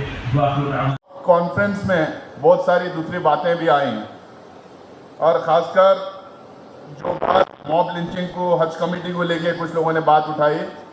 मैं यहाँ पे कांग्रेस वर्किंग कमेटी का सदस्य होने के नाते कांग्रेस प्रेसिडेंट मल्लिकार्जुन खड़गे साहब का एडवाइज़र होने के नाते मैं आप लोगों को यकीन दिलाना चाहता हूँ और हमारे मंत्री इरफान अंसारी साहब को और हमारे अध्यक्ष केशव माता जी को मैं कहना चाहता हूँ, भाई ये मॉब लिंचिंग में जब दूसरे लोगों को मुआवजा दिया जा रहा, तो जो मुसलमान मॉब लिंचिंग में मारे गए उनको हफ्ते 10 दिन के अंदर उनको कंपनसेशन मिलना चाहिए। कंपनसेशन इस सरकार से मिलना चाहिए। मिलते रहेंगे, लेकिन हमारे साथ अगर इंडिफरेंट एटीट्यूड नहीं सकते। इरफान अंसारी साहब और केशव, हफ्ता 10 दिन में कैसा आप सीएम के ऊपर प्रेशर बनाएंगे, कैसा आप लड़ेंगे अंदर, मुझे पता नहीं। हफ्ते 10 दिन के अंदर मुआवजा चाहिए। और दूसरा, आप खुद हज कमेटी के चेयरमैन थे। मुझे पता चला कि इरफान अंसारी साहब खुद हज कमेटी के चेयरमैन थे। अभी आप मंत्री बन गए हैं, तो किसी और को मौका मिलना चाहिए और हज कमेटी पूरी तरह से कॉन्स्टिट्यूट होना चाहिए। चुनाव आने वाला है, उसको भी मैं आपको अल्टीमेटम नहीं कहूंगा, एक डायरेक्शन देना चाहता हूं कि हफ्ते 10 दिन के अंदर हज कमेटी बनना चाहिए। किसी भी हालत में हज कमेटी कॉन्स्टिट्यूट होना चाहिए। उसके साथ साथ बहुत सारे केसेस हमारे नौजवान मूवमेंट में, उनको बहुत सारे लोगों के ऊपर केसेस किया गया है और किसी को रात में फोन करते हैं, बुला लेते हैं। इसी तरह से कुछ हिमाचल में होने वाला था, लेकिन कांग्रेस प्रेसिडेंट मल्लिकार्जुन खड़गे साहब और राहुल गांधी साहब इंटरव्यू किए और कहा कि एक सेकुलर जमात है, चाहे 2% हो हिमाचल प्रदेश में या 3%, 4% हो उत्तरांचल में, चाहे 1% हो। हमारी आइडियोलॉजी हर स्टेट में सेकुलर ही रहेगी। हमें नुकसान हो जाए लेकिन हम आइडियोलॉजी से हटेंगे नहीं करके बोल के वहां के चीफ मिनिस्टर सुक्खू साहब को बुला के बोला गया कि मस्जिद की हिफाजत होना चाहिए। और साथ साथ में जो बिल लाई गई थी, जो डिसीजन हुआ था, जहां पे जो वेंडर्स थे, स्ट्रीट वेंडर्स को जो बोर्ड पे नाम लिखने का एक डिसीजन हुआ था, उस डिसीजन को वापस लेने के लिए डायरेक्शन दिया गया और डिसीजन वापस लिया गया। उसी तरह से यहाँ पे जो हमारे लड़कों के खिलाफ केसेस हो रहे हैं, उसको वापस लेना चाहिए। जो निर्दोष लड़के हैं, जो वायलेंस में इन्वॉल्व नहीं है, जो इनोसेंट लड़के हैं जिनके खिलाफ केसेस है, इरफान अंसारी साहब, आप मंत्री हैं, आप एमएलए नहीं हैं। आप सीएम के ऊपर प्रेशर बनाओ और इनके ऊपर जितने केसेस है, और केसेस को वापस लेने का काम करवाना पड़ेगा आपको। और आप कह रहे कमेटी के साथ मैं बहुत क्लोजली इन्वॉल्व था। उस टाइम पे मैं सरकार में चेयरमैन था, लेबर मिनिस्ट्री में। सच्चर कमेटी कांग्रेस की देन है। पूरे मुस्लिम कम्युनिटी का पूरा एक डाइसेक्शन अगर कोई कमेटी इस देश में 75 साल में अगर की तो सच्चर कमेटी की, लेकिन उसका सबमिशन, उसका रिपोर्ट सबमिट बहुत देर से हुआ था। 2014 के पहले एक साल 6 महीने पहले उसका सबमिशन हुआ था। उसको हम लोगों ने इन टोटो एक्सेप्ट किया था, उसका इम्प्लीमेंटेशन भी स्टार्ट किया था। लेकिन एक बात हम लोगों को याद रखना चाहिए, 2014 के बाद हमारी सरकार नहीं है, आज तक सरकार नहीं केंद्र में, वो एक अलग बात है। लेकिन सच्चर कमेटी सेंटर में भी इंप्लीमेंट हो सकती है और हर स्टेट में भी इंप्लीमेंट हो सकती है। आज मेरे स्टेट कर्नाटक में आप चल के देखिए, माइनॉरिटीज को 4,500 करोड़ रुपए अलग हम निकाल के दे रहे हैं, वो सच्चर कमेटी का रिकमेंडेशन था। इसी तरह से तेलंगाना में हमारी गवर्नमेंट है, वहां पे भी हजारों करोड़ रुपए माइनॉरिटीज को हम लोग बजट में निकाल के दे रहे हैं, वो सच्चर कमेटी का रिकमेंडेशन था। हम बिट्स एंड पीसेस में एक्सेप्ट नहीं किए थे, हम इन टोटो एक्सेप्ट किए थे। और उसको जहां जहां हमारी सरकार बन रही है, उस सरकार के तहत उस स्टेट में सच्चर कमेटी के रिकमेंडेशंस को इंप्लीमेंट करने का हम काम कर रहे हैं। हम अंदर जहां जहां हमारी सरकार है, हम दबाव बनाने का भी काम हम कर रहे हैं। उसके साथ में एक बहुत बड़ी बात इरफान अंसारी साहब ने कहा कि यहाँ पे एक भी मुसलमान को हम लोकसभा में सीट नहीं दिए। मुझे पता था, मुझे पता है, आखिरी दिन तक मैं इनके वालिद साहब के लिए कोशिश करता रहा, लेकिन बहुत सारे रिपोर्ट्स के आधार पे, फीडबैक पे हम लोग टिकटें देते हैं। इस बार का इलेक्शन एक अलग इलेक्शन, इंडिया अलायंस चाह रही थी कि हम चुनाव जीते, पोलराइज ना करें। बहुत सारे इनपुट्स के बेसिस के ऊपर टिकटें दिए गए। मुझे पता है, हमारे अध्यक्ष को पता है, राहुल जी को पता है, सोनिया गांधी जी को पता है कि हम कई सूबों में, कई राज्यों में हम मुसलमानों को टिकटें दे नहीं पाए, लेकिन वो उसका कंपनसेशन हम स्टेट इलेक्शंस में करेंगे। आज हरियाणा में पिछली बार जितने सीट दिए थे उतने सीट असेंबली इलेक्शन में हम लोगों ने दिया है। महाराष्ट्र में हमने वादा किया है कि हम महाराष्ट्र के असेंबली इलेक्शन में हम मुसलमानों को ज्यादा से ज्यादा अकोमोडेट करेंगे। अभी पीछे कोई एक भाई साहब खड़े होके थोड़ा गुस्से से इरफान को बोल रहे थे कि इस बार 5-6 सीट चाहिए। मैं आपको यकीन दिलाना चाहता हूँ, राहुल गांधी जी ने जिसकी जितनी आबादी उसकी उतनी हिस्सेदारी का नारा दिया है। वो नारा सिर्फ ओबीसी के लिए नहीं है, वो नारा आदिवासियों के लिए भी है, एससी के लिए, दलित कम्युनिटी के लिए भी है, ओबीसी के लिए भी है और मुसलमानों के लिए भी है। हम पूरी कोशिश करेंगे ज़्यादा से ज़्यादा असेंबली सीट झारखंड में मुसलमानों को दिया जाए। और वापस वक्फ बिल पे आते हुए, फैसल भाई तो बहुत डिटेल में आप लोगों को समझाए क्यों इस बिल को हम लोग को अपोज करना चाहिए, क्यों इसके खिलाफ खड़े होना चाहिए, इस बिल में क्या प्रॉब्लम्स हैं, क्यों भारतीय जनता पार्टी ये बिल लेके आई है, इस बिल में कौन सी ऐसी बात है जिससे हमें आने वाले दिनों में हमारे मस्जिदें, हमारे दरगाहें, हमारे कब्रिस्तान, हमारी ईदगाहें, हमारे चिल्ला का तकिया, जो मुसलमानों के जो इबादत से जुड़े हुए जो प्रॉपर्टीज हैं, ये प्रॉपर्टीज कैसा खत्म होते चले जाएंगे, कैसा डिस्प्यूट्स होते जाएंगे, कौन डिस्प्यूट उसमें डाल सकता है, ये तमाम चीज़ों को फैसल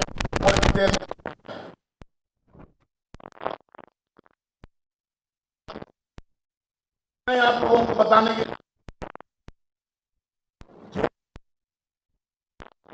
आने वाले नहीं थे। पहले किसी ने कहा अगर ये 400 पार होता, इनके 400 पार हो जाते, 400 सीट अगर आते तो ये वक्फ बिल तो छोड़िए, ये कॉन्स्टिट्यूशन ही बदलने का काम कर देते।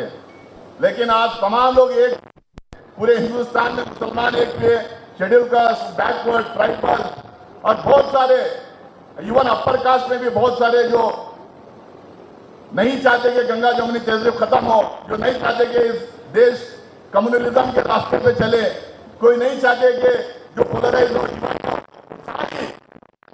एक तरफ होके उनकी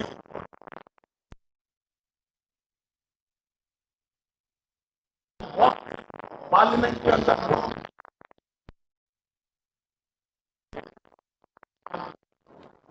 इसमें अपोजिशन कांग्रेस पार्टी की तरफ से आया था। हमारे जनरल सेक्रेटरी ऑर्गेनाइजेशन केसी वेणुगोपाल जी ने पुरजोर तरीके से इसका विरोध किया, खड़े होकर बोले कि हम इसको रिजेक्ट करते हैं। कांग्रेस पार्टी इन टोटल इसको रिजेक्ट करती है, कोई अमेंडमेंट नहीं चाहती। इसी तरह जब जेपीसी बनी, 4 लोग को कांग्रेस की तरफ डाला गया, उसके अंदर हमारी जो मेजोरिटी कम्युनिटी है, हिंदू कम्युनिटी के भी उतने ही प्रॉपर्टीज हैं।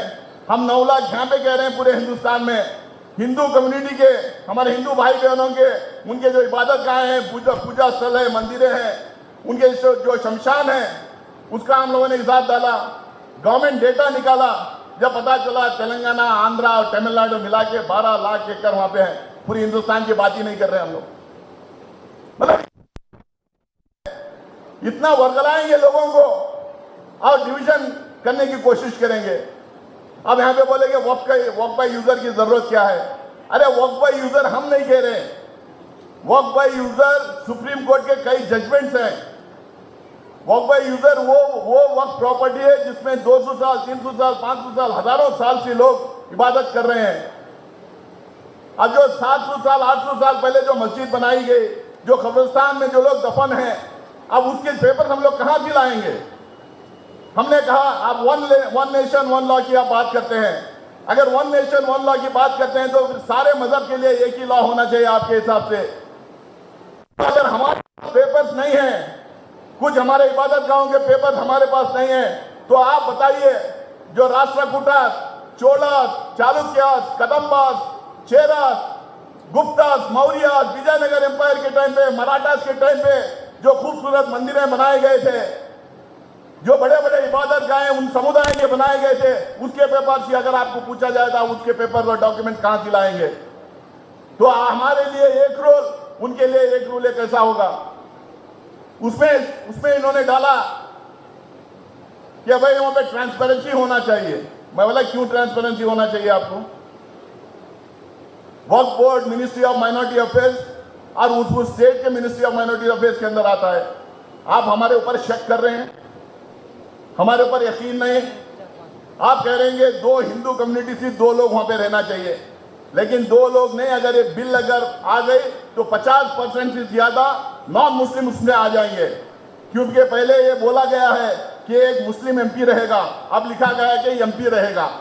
उसमें लिखा गया कि 2 मुस्लिम एमएलए या एमएलसी रहेंगे, अब लिखा गया कि सिर्फ 2 एमएलए रहेंगे। इस तरीके से जब हम लोगों ने एनालाइज किया तो 50% से ज्यादा इसमें गैर मुसलमान आएंगे। तो हमने कहा ठीक है, 1 नेशन 1 लॉ होना चाहिए। हम तो नहीं कहते, लेकिन आप कहते हैं कि 1 नेशन 1 लॉ होना चाहिए। तो आप बताएं कि Hindu endowment act, Hindu religious properties act, Bihar की, झारखंड की, उड़ीसा की, वेस्ट बंगाल की, कर्नाटका की, आंध्र प्रदेश की, तमिलनाडु के, तेलंगाना की, महाराष्ट्र की, उसमें कहीं ऐसा लिखा गया है कि दूसरे मजहब के लोग वहां रहेंगे? उसमें क्लियरली लिखा गया है only A Hindu can become the member of the board and only A Hindu can become, even the officers in the board will be only of Hindu community. भाई आपके एंडोमेंट बोर्ड्स में खाली हिंदू रहेगा, हमारे वक्फ बोर्ड में आप दखलंदाजी करेंगे।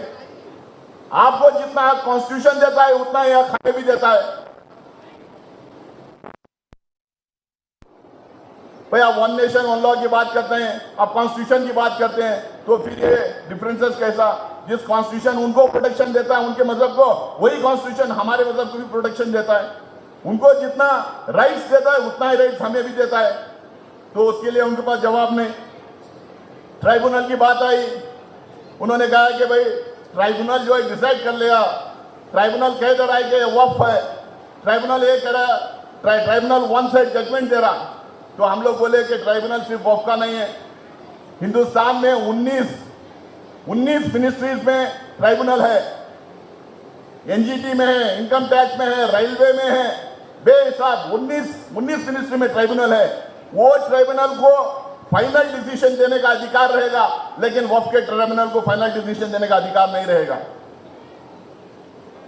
मतलब जिस तरह के चेंजेस ये लोग लाने की कोशिश कर रहे हैं, डिस्ट्रिक्ट कलेक्टर को, अभी फैसल रहमानी साहब बता रहे थे किस तरह से डिस्ट्रिक्ट कलेक्टर को यह पावर देने की कोशिश, जो इस तरीके की शरारत करते हैं, वो जाके एप्लीकेशन दे देंगे कि भाई ये मस्जिद जिसमें बनाई गई है, ये मस्जिद में फलाने आदमी की जगह थी, इसलिए कुछ मुसलमान मिलकर यहाँ पे मस्जिद बना दिए तो डिस्प्यूटेड प्रॉपर्टी हो जाएगी।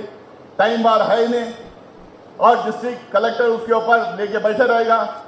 वहां पे कुछ सरफरे इधर से, कुछ सरफरे उधर से, दंगा फसाद शुरू करवा देंगे। तो हर गांव पे दंगे करवाने का पोटेंशियल ये बिल रखती है। उसी तरीके से हमारी लड़ाई, खासकर वक्फ बोर्ड की लड़ाई, ज्यादातर डिस्प्यूट सरकार की तरफ से, क्योंकि सरकार ने हमारे जमीनें हथिया ली है, हमारे जमीन पे इंक्रोचमेंट किए हुए हैं। जब सरकार के खिलाफ हमारी लड़ाई यानी डिस्प्यूट है, तो सरकार का नुमाइंदा जो डिस्ट्रिक्ट में डिस्ट्रिक्ट कलेक्टर होता है, वो कैसे डिसाइड करेगा कि जमीन सरकार की है या वक्फ की है? और जाहिर सी बात है, जो सरकार में रहेंगे उनकी बात सुनेगा और सरकार की जमीन करके डिक्लेयर कर देगा। जबकि सुप्रीम कोर्ट जजमेंट है, ये कहता है कि district collector can not decide on the title of the land, he can only register the land after the title is decided by the courts करके। एक नहीं, 2 नहीं, 10 है, लेकिन ये कहते हैं नहीं भाई, डिस्ट्रिक्ट कलेक्टर के पास बहुत सारा स्टाफ होता है, इसलिए उसको देना चाहिए। इस तरीके से लूट खसूट मचाया गया है।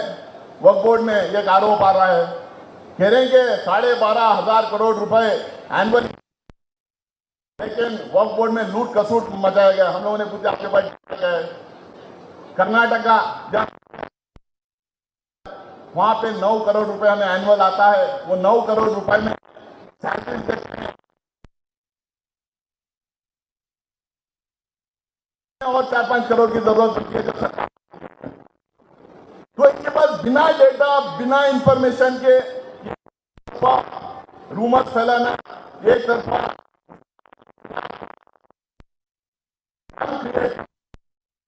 खासकर सोशल मीडिया के जरिए से अनप शनप फैलाना और उसके बाद में दंगे फसाद करवाने का ये काम कर रही है।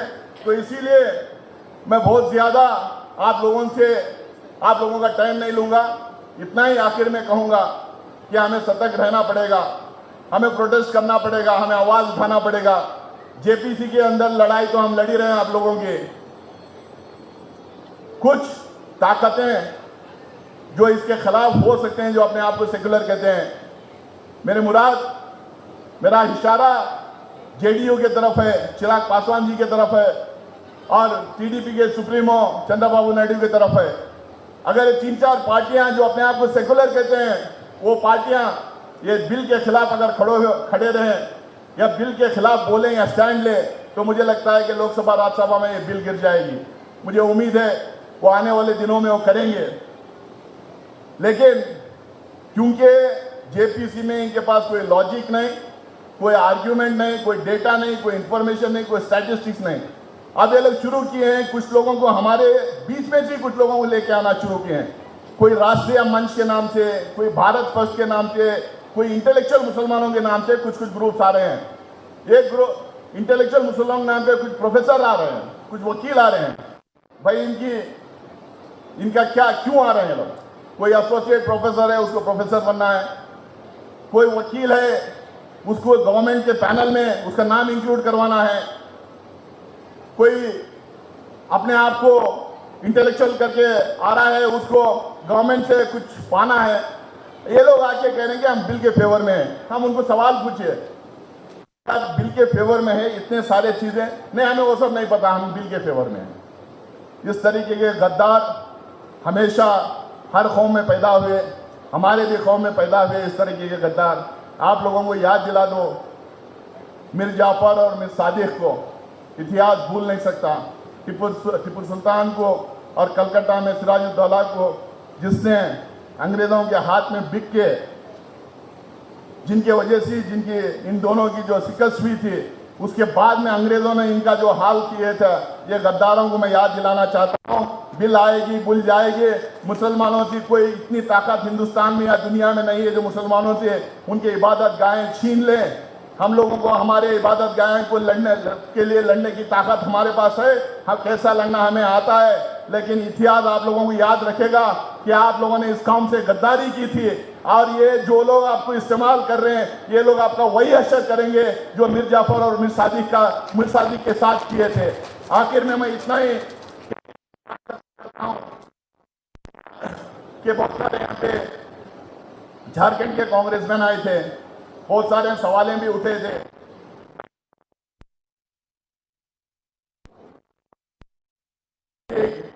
इमरान मसूद साहब ने कहा हमारे से गलतियां हुई होंगे, शॉर्टकमिंग्स हुए होंगे।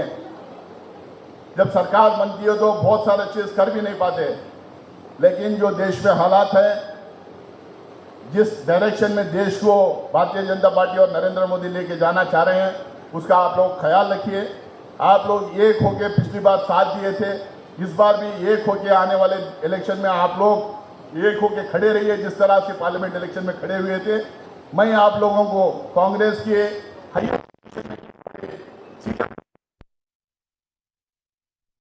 एडवाइजर होने के नाते आप लोगों को यकीन दिलाना चाहता हूं। मैं पहले भी झारखंड से जुड़ा हुआ था, जब मैं यूथ कांग्रेस का यहाँ पे इंचार्ज हुआ करता था, जब मैं नेशनल ऑफिस बेरर हुआ करता था। बहुत सारे लोग, बहुत सारे मेरे दोस्त यहाँ पे हैं। आप इस बार भी बीजेपी को बाहर रखने के लिए और एक प्रोग्रेसिव ताकत को पावर में रहने के लिए एक तरफा आप कांग्रेस पार्टी को और जेएमएम को साथ दीजिए। ये बहुत ज़्यादा ज़रूरी है। ये चारों स्टेट में अगर भारतीय जनता पार्टी को अगर हम लोग हरा सकेंगे तो हो सकता ये बिल भी ना आए, हो सकता कि सेंट्रल में भी बहुत सारे चेंजेस हों। इसलिए मैं आप लोगों को इशारा देते हुए आप लोगों से अपील कर रहा हूँ, एक तरफ मैं आपको यकीन दिलाता हूँ, फिर से दोबारा हमारी सरकार बनेगी तो मैं आऊँगा, जेएमएम के, कांग्रेस के, आरजेडी के मुस्लिम नेताओं के साथ बैठूंगा। हमारे जो प्रॉब्लम्स हैं, हमारे जो डिमांड्स हैं, हमारे जो ग्रीवेंसेस हैं, उसको लूँगा और चीफ मिनिस्टर से मिल के वो सारे ग्रीवेंसेस को एड्रेस करने का काम करूँगा। बहुत बहुत शुक्रिया आप तमाम लोगों का। आज का ये दौर बहुत अजीब दौर चल रहा है। मैं एक शेर के साथ बात शुरूंगा। बढ़ गया था प्यास का एहसास दरिया देखकर, मैं पलट आया मगर पानी को प्यासा देखकर। भीख भी मांगते हैं अपने मोहल्लों में फ़कीर, कि भीख भी मोहतात होती है खतरा देखकर। आज मुल्क के अंदर अजीब हालात हो गए हैं। आज ये जो लड़ाई है, ये लड़ाई सिर्फ मुसलमानों के लिए नहीं है। आज ये लड़ाई दस्तूर को और इस आइन को बचाने के लिए है, जिस दस्तूर और आइन के ऊपर मुल्क के अंदर खतरे के बादल सबसे ज्यादा मंडराने का काम कर रहे हैं। ये पहले दस्तूर को बदलने की बातें कर रहे थे, देश के अंदर रहने वाले गरीबों को, दलितों को, आदिवासियों को, पिछड़ों को और मुसलमानों से पहले टारगेट करने का काम किया। आज ये लड़ाई मुल्क के अंदर दस्तूर को बचाने की है। ये वक्त कानून लाया गया। वक्त कानून के अंदर आर्टिकल 14, 25, 26 और 29 जो हमारे अधिकार संविधान ने हमें दिए थे, बाबा साहेब भीमराव अम्बेडकर ने संविधान लिखा और संविधान इन लोगों के लिए एक किताब हो सकती है, लेकिन हमारे लिए एक ग्रंथ है, हमारे लिए जीने का तरीका है जो मुल्क के अंदर हमें आजादी की सांस लेने का एहसास कराने का काम करता था। लेकिन ये लोग बदलना चाहते हैं। ये लोग चाहते हैं कि मुल्क के अंदर उसी दौर के अंदर चला जाए जब गुलामी की जंजीरों में जकड़ के लोग रहते थे। मैं कहना चाहता हूं ये लड़ाई मुसलमानों की नहीं है। ये लड़ाई इस वक्त देश के दस्तूर को बचाने की है। देश के अंदर रहने वाले आदिवासी, देश के अंदर रहने वाले पिछड़े लोग, देश के अंदर रहने वाले दलित लोग, देश के अंदर रहने वाले गरीब लोग, अभी मुसलमान से नंबर आया है, तब कल अगला नंबर तुम्हारा है। अगर आज नहीं जागने का काम करोगे तो कल इतनी देर हो जाएगी कि आपके हाथ में कुछ बचेगा नहीं। ये वक्त बिल लेकर के आए। वक्त बिल के ऊपर जेपीसी के अंदर अल्लाह ने हमें मौका दिया, नासिर भाई बैठे, इन्होंने हमें शामिल करा दिया। अंदर लड़ाई हो रही है, मजबूती के साथ लड़ाई हो रही है। आपके सिपाही मजबूती के साथ अपनी बात को रखने का काम कर रहे हैं, लेकिन आपको भी समझना पड़ेगा। आपको भी समझना पड़ेगा कि आपके बीच में कौन कौन लोग हैं आकर के आपको बांटने की बातें करते हैं। तरह तरह की चर्चाएं शुरू कर दी। वक्त किसी को क्या दे रहा भाई? एक चर्चा हुई के साथ वक्त ने किसी का भला क्या किया भाई? अरे अल्लाह के बंदो, पहले वक्त समझ तो लो, तुम्हें यही नहीं पता क्या? पहले समझ तो लो वक्त क्या है। वक्त कानून हिंदुस्तान के अंदर आए 1913 के अंदर, और 90% हमारी वक्त प्रॉपर्टी उससे पहले की है। वक्त किसी कानून से बंधा हुआ नहीं है, ये हमारे फरीजे के अंदर शामिल है। आप लोग कहते हो कि वक्त क्या है और वक्त ने भला क्या किया? जब नमाज जहां पढ़ रहे हो वो भी तो वक्त है, जहां दफन हो रहे हो वो भी तो वक्त है, जहां इसकी नमाज पढ़ रहे हो वो भी तो वक्त है। ये कानून से बंधा हुआ फरीजा नहीं, ये हमारे मुस्लिम पर्सनल लॉ से दिया हुआ एक तरीका और एक सलीका है।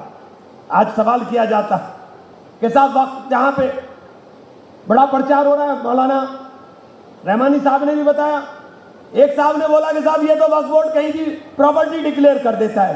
तो मैंने कल को मैं पार्लियामेंट में नमाज पढ़ूंगा, तुम पार्लियामेंट को मस्जिद डिक्लेयर करा दोगे क्या? क्या तमाशा बना रखा है देश के अंदर? क्या अजब तमाशा है देश के अंदर। एक साहब आए हमारे पास, इतनी बड़ी पगड़ी बांध रखी है कि साहब हम भी स्टेक होल्डर हैं। मैंने अच्छा अच्छा आप कौन है? कि हम मलन हैं, मलन। मैंने कहा भाई सुभान अल्लाह, सुभान अल्लाह। और कहने आपसे मतलब हम हिंदुस्तानी मुसलमान है भाई, हम भी तो हिंदुस्तानी मुसलमान। अरे आपके तरीके हिंदुस्तानी क्या मतलब? आप बात खुलकर बताइए साहब। कहने लगे साहब हम अग्नि को साक्षी मान करके। मैं तौबा तौबा, ला इलाहा इल्लल्लाह मुहम्मदुर रसूलुल्लाह, मैं तो मुसलमान उसको समझता हूं। अल्लाह की जात में किसी को शिरकत करने वाला कैसे मुसलमान हो गया? तुम अल्लाह की जात में शिरकत करते और उसके बाद कहते हो कि मुसलमान नहीं। आप स्टेक होल्डर नहीं हो सकते। इसी तरह से और लोगों को बीच में अपने छोटे छोटे मफाद के लिए वो बीच में आकर के कहते हैं साहब हमारा भी। अरे समझदार सुधर जाओ, समझ जाओ, तुम्हारा निशान नहीं मिलेगा। ये लड़ाई सिर्फ वक्फ बोर्ड की नहीं है, मुसलमानों तुम्हारे खिलाफ नहीं है। ये लड़ाई इस मुल्क के अंदर इस्लाम के खिलाफ लड़ाई की शुरुआत है। अगर अब भी नहीं समझ में आ रहा है तो कब समझोगे? वक्फ नहीं होगा, वक्फ बाय यूजर नहीं होगा, मौलाना ने समझाया। वक्फ बाय यूजर नहीं होगा तो ना ईदगाह होगी, ना खानकाह होगी, ना मस्जिद होगी, ना कब्रिस्तान होगा। अल्लाह तुम्हें हिदायत दे नमाज की तो नमाज पढ़ने के लिए तुम्हें मस्जिदें नहीं मिलेंगी। कब बेदारी आएगी आप लोगों के अंदर? कब उठने का काम करोगे? अपने बीच में फिरके बना करके बैठ गए। इन फिरकों से बाहर निकलने का काम करो। पहले तुम्हें बांटा जाएगा, फिर तुम्हें मारा जाएगा। बांटने की तैयारी है। कितने लोगों को या फिरका में बांटने की बात कर रहे हैं?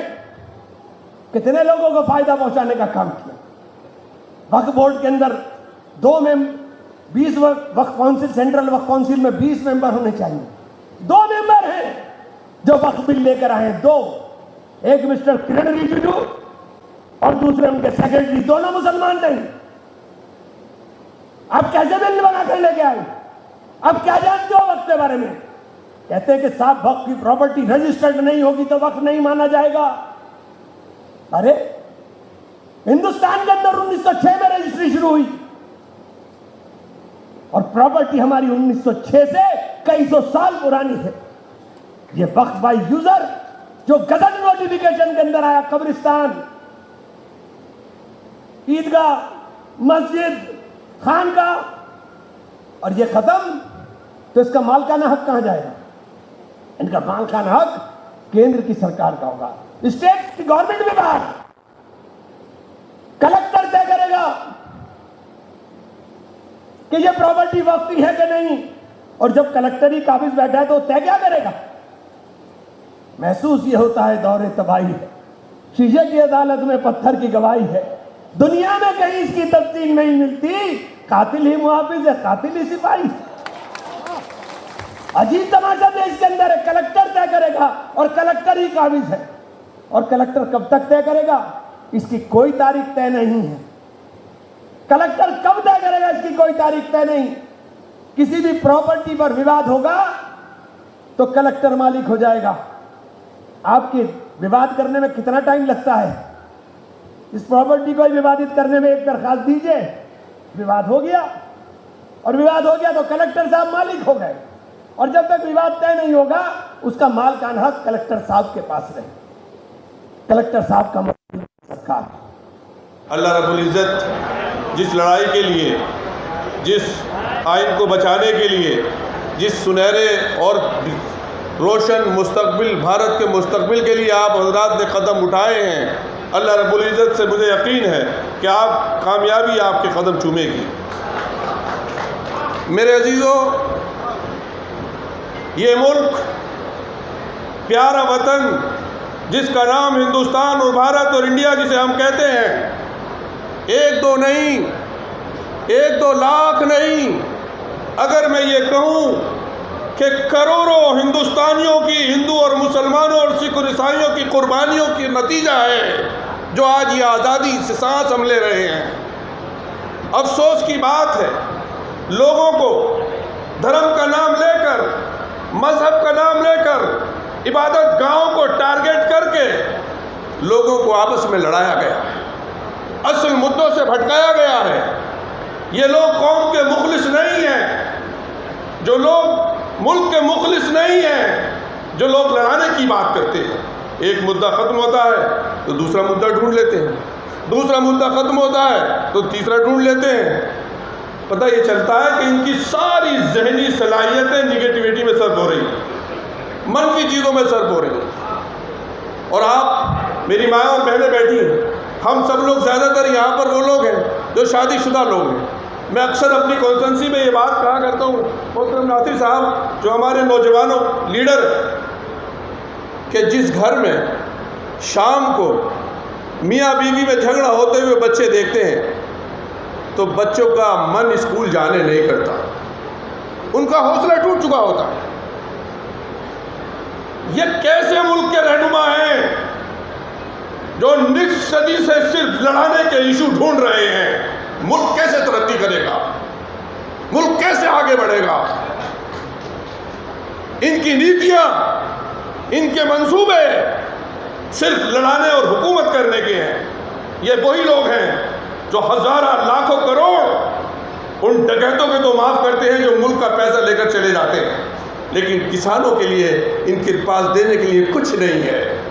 ये वही लोग हैं जिन्होंने सदियों तक आदिवासियों और दलितों और पिछड़ों पर जुल्म किया है।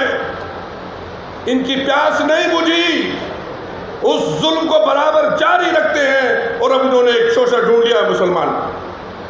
10 साल से ऐसे मुसलमानों को ऐसा बनाकर पेश कर रहे हैं कि जैसे सबसे बड़ी समस्या, सबसे बड़ा मसला देश का मुसलमान और इनकी इबादत गाहें और इनका मजहब है। मेरे अजीज़ों, सब धर्म ये कहते हैं कि सच्चाई की जीत होती है, और हमारे उस्ताद जो हैं, उन्होंने नया पार्लियामेंट जिन्होंने बनवाया है, उन्होंने भी ये जुमला लिखा है, 70वें बजे थे। उस्ताद दोनों लफ्ज़ों में बोला जाता है, आप समझ लीजिएगा, उस्ताद। लेकिन अफसोस ये है, मैं नाम नहीं लूँगा, मेरे एक बहुत दोस्त ने ये कहा जो बीजेपी में है, पार्लियामेंट के मेंबर, कहा कि इमाम साहब नफरतें कैसे ख़त्म होंगी ये तो बताइए। मैंने कहा वाह, बहुत उम्दा बात कही आपने। आप जिस संविधान की शपथ लेते हैं, जिस ईश्वर और जिस अल्लाह के नाम पर शपथ लेते हैं और हलफ उठाते हैं, सिर्फ उसको पूरा कर लीजिए, सारे मसले ख़त्म हो जाएंगे। दो लफ्ज़ों, आज बहुत ही समझ की और सियासी शऊर की ज़रूरत है। ये सिर्फ वक़्फ़ का मसला नहीं है, ये आदिवासियों की ज़मीनें भी छीनेंगे, ये हिंदू एंडोमेंट के जो जायदादें हैं उनको भी छीनेंगे। क्यों? कि जब कहते हैं लोग कि जब शेर को इंसान का शिकार उसको लग जाता है उसके मुंह को, तो फिर किसी और जानवर का वो शिकार नहीं करता। इन्हें जुल्म की, जफा की आदत पड़ी हुई है। जब तक आप और ये माएँ और बहनें बेदार नहीं होंगी, झारखंड, बिहार और उड़ीसा की ये तारीखी बस्तियां हैं जहां से मुल्कों को एक बार नहीं, हमारे मुल्क को कई बार इन्होंने दिशा दी है, सिमत तय की है। मैं आज के इस स्टेज से, यहाँ बहुत वरिष्ठ हमारे सीनियर नेता बैठे, सुबुत खान साहब और दूसरे हजरात बैठे हुए हैं, ये कहना चाहता हूँ कि बिहार के नौजवान, बिहार के आदिवासी और दलित और मुसलमान और बिहार के तमाम वो लोग, चाहे वो ब्राह्मण भी है, जो सच्ची सोच रखते हैं, मुल्क को आगे देखना चाहते हैं, मुल्क में इत्तेहाद देखना चाहते हैं, एकजुट होकर के ये तय कर लें तो मुल्क की दिशा, मुल्क की सिमत वो तय कर सकते हैं। इसलिए किसी मायूसी की ज़रूरत बिल्कुल नहीं। होता वो है जो अल्लाह चाहता है, जो कुदरत चाहती है। किसी के बुरा चाहने से कभी कुछ नहीं होता। कानून लाए जाते हैं, कानून बदले भी जाते हैं, कानून वापस भी होते हैं, कानून फाड़ के फेंके भी जाते हैं। वो आवाम की ताकत है, जो चाहे कर दे। डेमोक्रेसी में जो चाहे कर दे। डेमोक्रेसी में कानून साजी की ताकत अवाम होते हैं। इसलिए आप वक़्फ़ बोर्ड के ताल्लुक़ से और वक़्फ़ के मसाइल के ताल्लुक़ से हमारे दरमियान में सीनियर आलिम दीन मोहतरम जनाब अहमद वली फैसल रहमानी साहब ने बड़ी तफसील से बताया है। उन चीज़ों को दोहराने की ज़रूरत नहीं है। मैं यही कहता हूँ कि ये बहुत नाजुक मसला है। हम में से हर शख्स ये तय करे कि हर आदिवासी, दलित और सबके हिंदू भाई किया जाएगा वो, और उसको समझाएगा, उसको बताएगा कि ये लड़ाई हिंदू और मुसलमान की नहीं है, ये हक और नाहक की लड़ाई है। वक़्फ़ की लड़ाई हक और नाहक की लड़ाई है, जालिम और मजलूम की लड़ाई है, झूठ और सच की लड़ाई है। ये हिंदू मुसलमान की लड़ाई नहीं है। ये तो लड़ाई के इशू ढूंढ रहे हैं, हमें लड़ना नहीं है। इसलिए मैं अपनी बात को और अपने पैगाम को जिगर के शेर पर ख़त्म करता हूँ। तूले गमे हयात से घबरा नाए जिगर, तूले गमे हयात से घबरा नाए जिगर, ऐसी भी कोई शाम है जिसकी सैर ना हो। कोई ऐसी शाम नहीं होती जिसकी सैर ना होती हो। और जो लोग हमारे जिगर को, हमारी हिम्मत को, हमारे हौसले को आजमाना चाहते हैं, कमज़ोरों को कमज़ोर समझना, ये गलतफहमी होती है। कमज़ोरों का रब मालिक होता है, रब होता है, चाहे वो दलित हो, ईसाई हो, आदिवासी हो। रब्बुल मुस्तज़ीन फरमाया है आका ने उसको।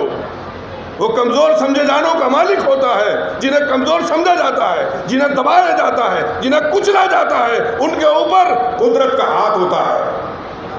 और जिसके ऊपर कुदरत का हाथ होता है वो जब चाहता है बैसाखियों पर ला दे किसी को, और कभी चाहे तो बैसाखियाँ खींच भी लेता है। ऐसा भी बहुत हुआ है। बैसाखियाँ खींची भी हैं 11-11 दिन के बाद, तो बैसाखियाँ खींच भी सकती हैं इंशाअल्लाह, और खींचेंगी, हमें उम्मीद है। ये फैसला एनडीए अलायंस को करना है, मोहतरम वली साहब उसका ऐलान फरमाएंगे।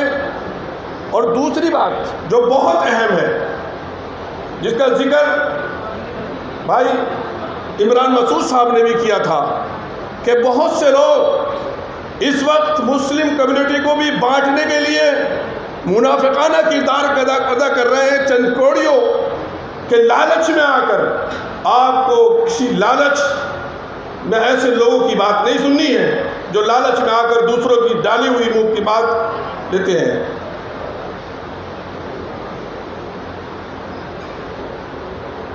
फिरकों में, जमातों में, जातों में, नस्लों में नहीं बांटा जा सकता। जो इस बांटने की बात करता है गोया कि उसने इस्लाम समझा ही नहीं है। और हम सब तमाम इंसानों को भाई समझते हैं, सबको एक रब के बंदे समझते हैं। और ये हमारा यकीन है कि सब एक माँ बाप की औलाद है, सबके बराबर के हुकूक हैं, और कॉन्स्टिट्यूशन ने सबको बराबर के हुकूक दिए। जो बांटने की, जो तकसीम करने की, डिस्क्रिमिनेशन की बात करता है, वो देश का मुखलिस नहीं हो सकता। बस अब हालात हाज़िरा पे शेर में बात ख़त्म करता हूँ। खंजर पे कोई दाग न दामन पे कोई धब्बा, तुम कत्ल करो हो या करामात करो हो। ये हमारा ही जिगर है, हमारा ही कलेजा है। हम अपने ज़ख्मों को रखते हैं नमकदानों से वाबस्ता। इसलिए सब्र और हौसले और हिम्मत के साथ, शऊर के साथ, बिना किसी इश्तिहाल के सच्चाई के रास्ते पर चलते रहिए। अल्लाह का वादा है, अल्लाह ताला सच्चे लोगों को कामयाबी अता फरमाता है। इंशाअल्लाह कामयाबी आपका, हम सब का, और सारे जो लोग सच्चाई के साथ खड़े हैं, इंशाअल्लाह कामयाबी उनके कदम चूमेगी। व आखिरु दावाना अल्हम्दुलिल्लाहि रब्बिल आलमीन। बहुत शुक्रिया। और इस वक्त बचाओ अभियान के आयोजक करता आदरणीय श्री मंजूर अंसारी जी, अनवर भाई, सैयद भाई, और सबों का नाम लिए बिना मैं यहाँ उपस्थित तमाम बंधुओं, वास्तव में ये भाजपा की जो सरकार है, ये वक्त की जो 8,65,644 अचल संपत्तियां हैं, उन संपत्ति पर निगाह है। और वह जो ये 2024 में कानून लाई है, या विधेयक जो लाई है, उसका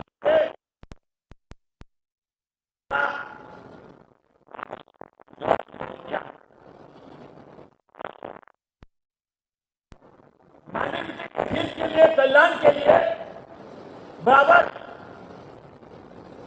कार्यक्रम लागू करते रहती है। आप देखेंगे हमारे गठबंधन की सरकार ने यहाँ पर अल्पसंख्यक आयोग का भी गठन किया, वक्फ बोर्ड का भी गठन किया। और मैं मंजूर साहब की बातों को बहुत ही दिल से, 1 तारीख को हम लोग, इसी 1 तारीख को हम लोग माननीय यहाँ के प्रभारी झारखंड के मीर साहब, माननीय सीएलपी नेता मंत्री रामेश्वर उरांव और मैं स्वयं तीनों, हमारे डॉक्टर इरफान साहब भी गए हुए थे। मॉब लिंचिंग के संबंध में बड़ी जोर कहा कि अब इमीडिएट जो ये घोषणा होने वाला है चुनाव का, उसके पहले वह कानून लाने का करेंगे, जिससे हमारे उससे प्रभावित लोगों को मुआवजा मिले और उन लोगों को सारी सुविधाएं मिले। और अभी भी तुरंत मेरे सामने सीएम हाउस से फोन आया था, मैंने पुनः उनसे दोहराया और कहा कि अविलंब उसको लाइए, हमारे यहाँ के माइनॉरिटियों के हित में और वहाँ से मुझे आश्वासन मिला कि 1 सप्ताह के अंदर हम लोग मॉक ड्रिलिंग के संबंध में विचार कर कानून लाने का काम करेंगे। ये हम लोगों के लिए बहुत ही खुशी का विषय है। और यहाँ के जिस तरह से ये संपत्ति पर आप लोगों का वक्फ की संपत्ति पर, वह संपत्ति जो है खुदा के नाम पर अर्पित वस्तु है और उसके रख रखाव के लिए और उसके लिए ये वक्फ कमेटी काम कर रही है। तो जब नरसिंह राव की सरकार थी उस समय भी इनको बहुत सारे अधिकार दिए गए हैं, मनमोहन की सरकार में भी ये अधिकार दिए गए हैं। तो हमारे आज राहुल गांधी जी हैं, वे अच्छी तरह माइनॉरिटीज के संबंध में बराबर आवाज उठाते रहते हैं। हमारे माननीय सांसदगण लोकसभा में और हमारे इरफान जी, हमारे डॉक्टर साहब बराबर माइनॉरिटी के बारे और हमारे जो कांग्रेस के लोग हैं बराबर ये इस मुसलमानों के हित के बारे चर्चा करते हैं। झारखंड प्रदेश कांग्रेस कमेटी आपके इस जो 24 में पक्षपातपूर्ण दुर्भावना से ग्रसित होकर इसको अमेंडमेंट करना चाहती है, झारखंड प्रदेश कमेटी इसका पुरजोर सड़क से लेकर सदन तक विरोध करेगी। आपके साथ हम लोग सभी खड़े रहेंगे। साथियों, ज्यादा मेहनत कुछ बोलते हुए मैं आप लोगों के हर कदम के साथ हूं और निश्चित रूप से जिस तरह से हमारा मसना है, हड़गड़ी है, हम लोगों का, आदिवासियों का, मूलवासियों का, हम लोग भी ये आप लोगों के ऊपर अभी जो आया है यह सिर्फ एक तो पहला शुरुआत है। ये चीज़ हम लोगों के मसना, हम लोगों के जहरा, हम लोगों के शत्रुसान आदि चीज़ों पर भी आने वाला है। इसलिए कल ही हम लोग बहुत बंधु तिर्की के नेतृत्व में चान्हो में बहुत बड़ी मीटिंग को हम लोगों ने एड्रेस किया महात्मा गांधी और ये के सोमा टाना भगत के जयंती के अवसर पर। तो इन्हीं चंद शब्दों के साथ हमारे पूर्व वक्ताओं ने वक्फ के संबंध में सारी विस्तार से बातें कही हैं। आप लोग सभी उससे अवगत होंगे। हम लोगों को भी काफ़ी जानकारी मिली है। आपके इस लड़ाई में हम सभी साथी एक साथ रहेंगे। प्रदेश कांग्रेस कमेटी के पूरी नहीं होगी, जैसा कि रमानी साहब ने कहा, तेलंगाना की सरकार ने जो किया है, हम भी अपनी सरकार से कहेंगे। हम हैं यहाँ, इरफान साहब हैं यहाँ, दोनों मिलकर इस बात को तेलंगाना की सरकार के तर्क पर करने के लिए हम अपने मुख्यमंत्री जी को बताएंगे, बोलेंगे। ये बताना चाहते हैं। फिर तीसरा चीज़ ये कहना चाहते हैं हम कि यहाँ 3 मेंबरान हैं पार्लियामेंट के जो जेपीसी के सदस्य हैं, उनसे गुजारिश, और जो है नहीं भी हैं उनसे गुजारिश होगी कि इस बिल का पुरजोर विरोध करें, पुरजोर विरोध करें ताकि ये बिल पास नहीं हो, क्योंकि इससे बड़ी हानि होने वाली है, जैसा कि रहमानी साहब ने बताया। अब हम लोग क्या करेंगे? हम लोग भी जगह जगह जाएंगे। अभी सुबोध जी के नेतृत्व में कैंपेन कमेटी बनी है, वो जगह जगह हर डिवीज़न में जा रहे हैं। हम लोग भी लोगों को, जैसे कि मैं कल से शुरू करूंगा पलामू डिवीज़न, जिसमें जिले हैं लातेहार, पलामू और गढ़वा। ये 3 दिनों का दौरा मेरा होगा साथियों के साथ, अकेले नहीं, कई साथी इसमें हैं, जाएंगे। और वक्फ के जो संशोधन, वक्फ बोर्ड संशोधन सरकार ला रही है बीजेपी की सरकार, उसके बारे में लोगों को बताएंगे और उनको आगाह करेंगे। इस तरह की षड्यंत्र बीजेपी की जो कर रही है, इसको असफल करें। हम लोग सब मिल करके हम लोग असफल करें। ये षड्यंत्र है, षड्यंत्र मानते हैं, इसे संबोधन। और सुबोध जी से ये भी रिक्वेस्ट करेंगे हम, यही है सुबोध जी, कि और जो टीम है, 5 टीमें हैं, 6 टीम पलट है, 6 टीम सभी को ब्रीफ करें कि जहाँ जहाँ हम लोग जाएं वक्त संशोधन बिल के बारे में लोगों को बताएं और इसका पुरजोर विरोध झारखंड की जनता से कराएं। तो ज़्यादा नहीं बोलते हुए अपनी बात को यहीं समाप्त करूँगा। बहुत बहुत धन्यवाद आपको, आप यहाँ आए हैं, अनवर जी, मंजू। और इस वक्त बचाओ अभियान के आयोजककर्ता आदरणीय श्री मंजूराम अंसारी जी, अनवर भाई, सैयद भाई और सबों का नाम लिए बिना मैं यहाँ उपस्थित तमाम बंधुओं, वास्तव में ये भाजपा की जो सरकार है, ये वक्त की जो 8,65,644 अचल संपत्तियां हैं, उन संपत्ति पर निगाह है। और वह जो ये 2024 में कानून लाई है या विधेयक जो लाई है, उसका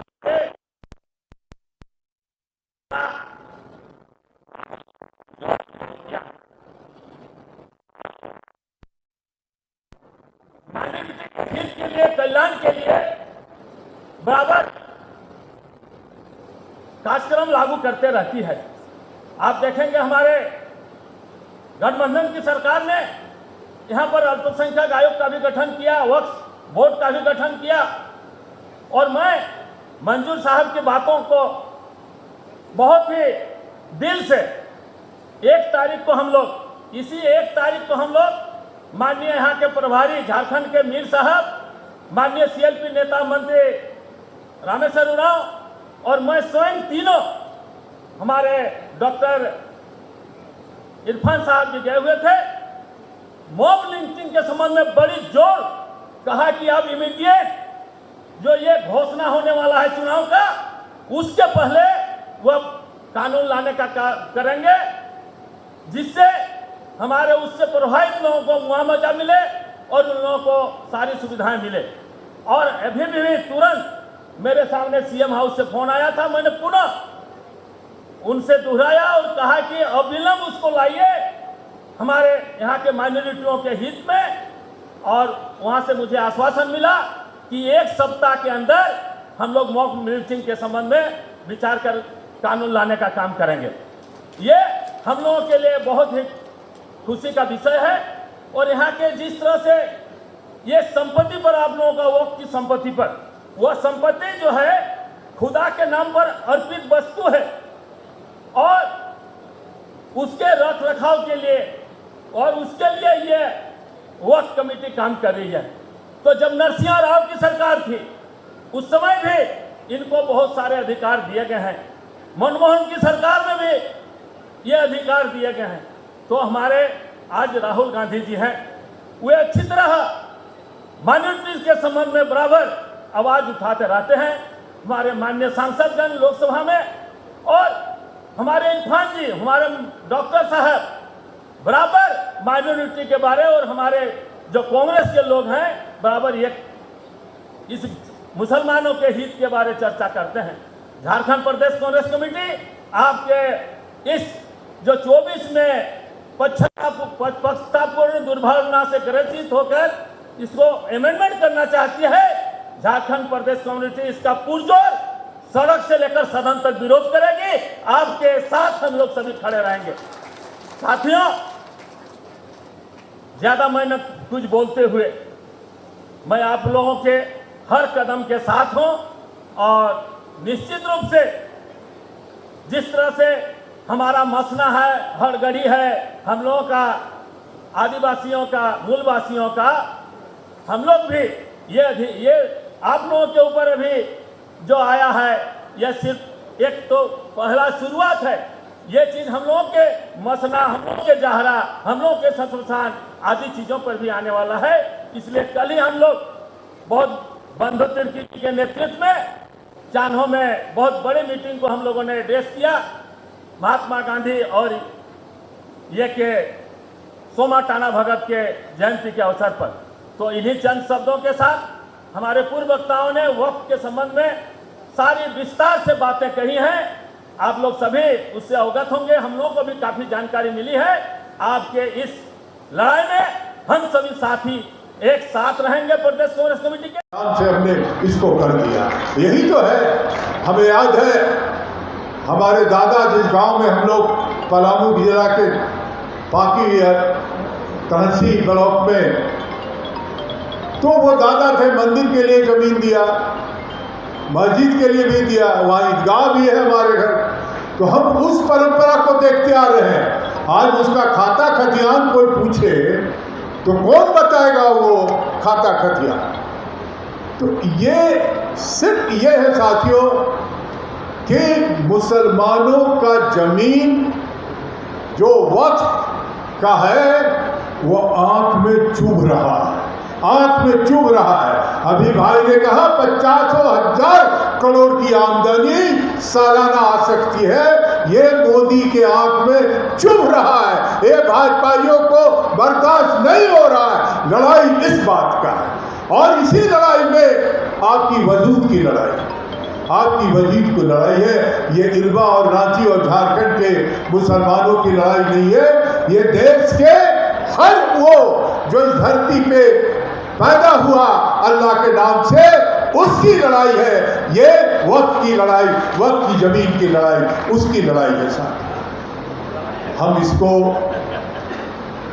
जो लोग यहाँ आए हैं, हमारे इमरान साहब ने बड़ी अच्छी बात बोल करके गए। ये कारवां जो आज यहाँ झारखंड में शुरू किया गया है, हमारे नेताओं का आदेश था कि हम कल से पूरे झारखंड के हर इलाके में घूमने जा रहे हैं। हमारा मैनिफेस्टो जब तय होगा तब हम उसकी बात करेंगे, लेकिन अभी बात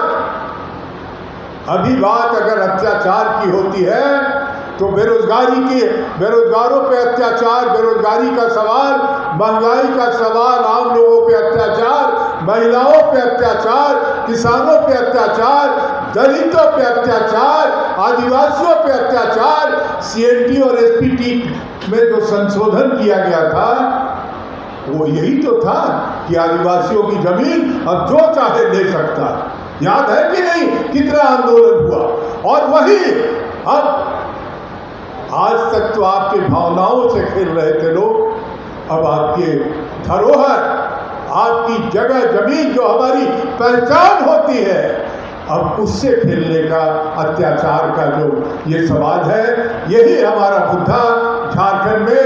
ये दुर्गा पूजा के पहले हम लोग 6 भाग में बंट करके पूरे राज्य में चल रहे हैं और ये हम जो आज यहाँ से कारवां बना के चलेंगे, ये मुसलमानों का खुदा के नाम जो दिया गया जमीन है, जो उनकी पहचान है, जो उनकी इबादत है, जो उनके कहीं नहीं फूलने फलने का एक माध्यम है, उस पे जो बेईमानों का नजर है, वो कानून बना के, और सुप्रीम कोर्ट कोई कानून बनाता है तो क्योंकि इनका बहुमत है, इनकी गिनती रही है, वो कानून को तोड़ मरोड़ के पार्लियामेंट में बहुमत के आधार पर उसको बदल देने का काम करते हैं।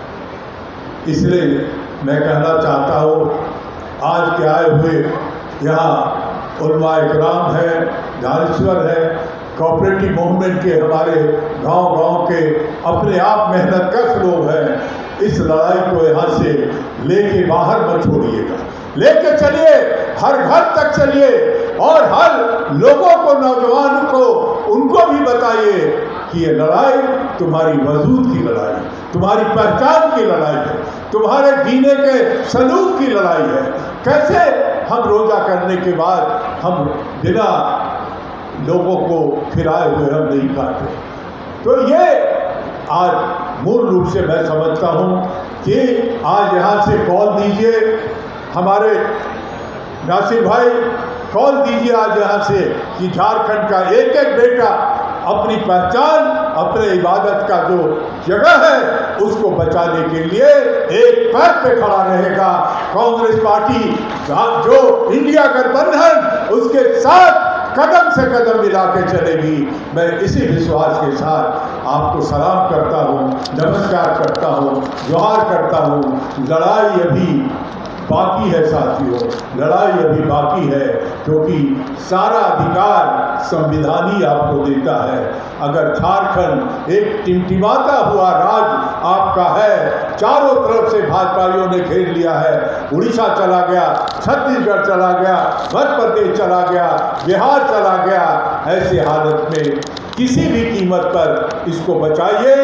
और निश्चित तौर पे जो सवाल हमारे मंजूर भाई ने उठाया है वो उनका सवाल नहीं है, वो हमारा भी सवाल उतना ही है। ये मंच पे बैठे हुए सभी साथियों का वो सवाल है। हम गट्टा पकड़ के आपके सम्मान की रक्षा करेंगे, इसी विश्वास के साथ बहुत बहुत धन्यवाद। जानबूझकर जिसको देश की आवश्यकता नहीं है, बार बार हमारे समाज को एक मजाक बना के रख दिया। वह संशोधन 2024, इसकी क्या आवश्यकता है? कभी ये लोग सीए लाते हैं, कभी एनआरसी लाते हैं, अभी वक्त संशोधन लेके आ गए। मैं अपने आवाम को यकीन दिलाता हूं कि जिस तरह से आपने देखा कि जब भाजपा के लोगों ने एनआरसी लाया, यहां पर सीए लाया, तब हमारी सरकार आपके साथ खड़ी रही और हम लोगों ने विधानसभा में बिल लाकर हम लोगों ने इस बिल को, संशोधन को खारिज किया और झारखंड में सीए और एनआरसी लागू हम लोगों ने नहीं होने दिया। और आज एक वजीर इरफान अंसारी फिर से आपको वादा करता है कि जिस तरह से देश को गुमराह किया जा रहा है, हमारे हक को छीनने का प्रयास किया जा रहा है। 24 घंटा आप देखिए सोशल मीडिया में ये डिबेट का मुद्दा चल रहा है कि हमारी जमीन को छीनना चाहता है भाजपा। मैं भाजपा वाले को कहना चाहता हूं, आपने देखा होगा अभी अयोध्या में ट्रस्ट बनाया गया,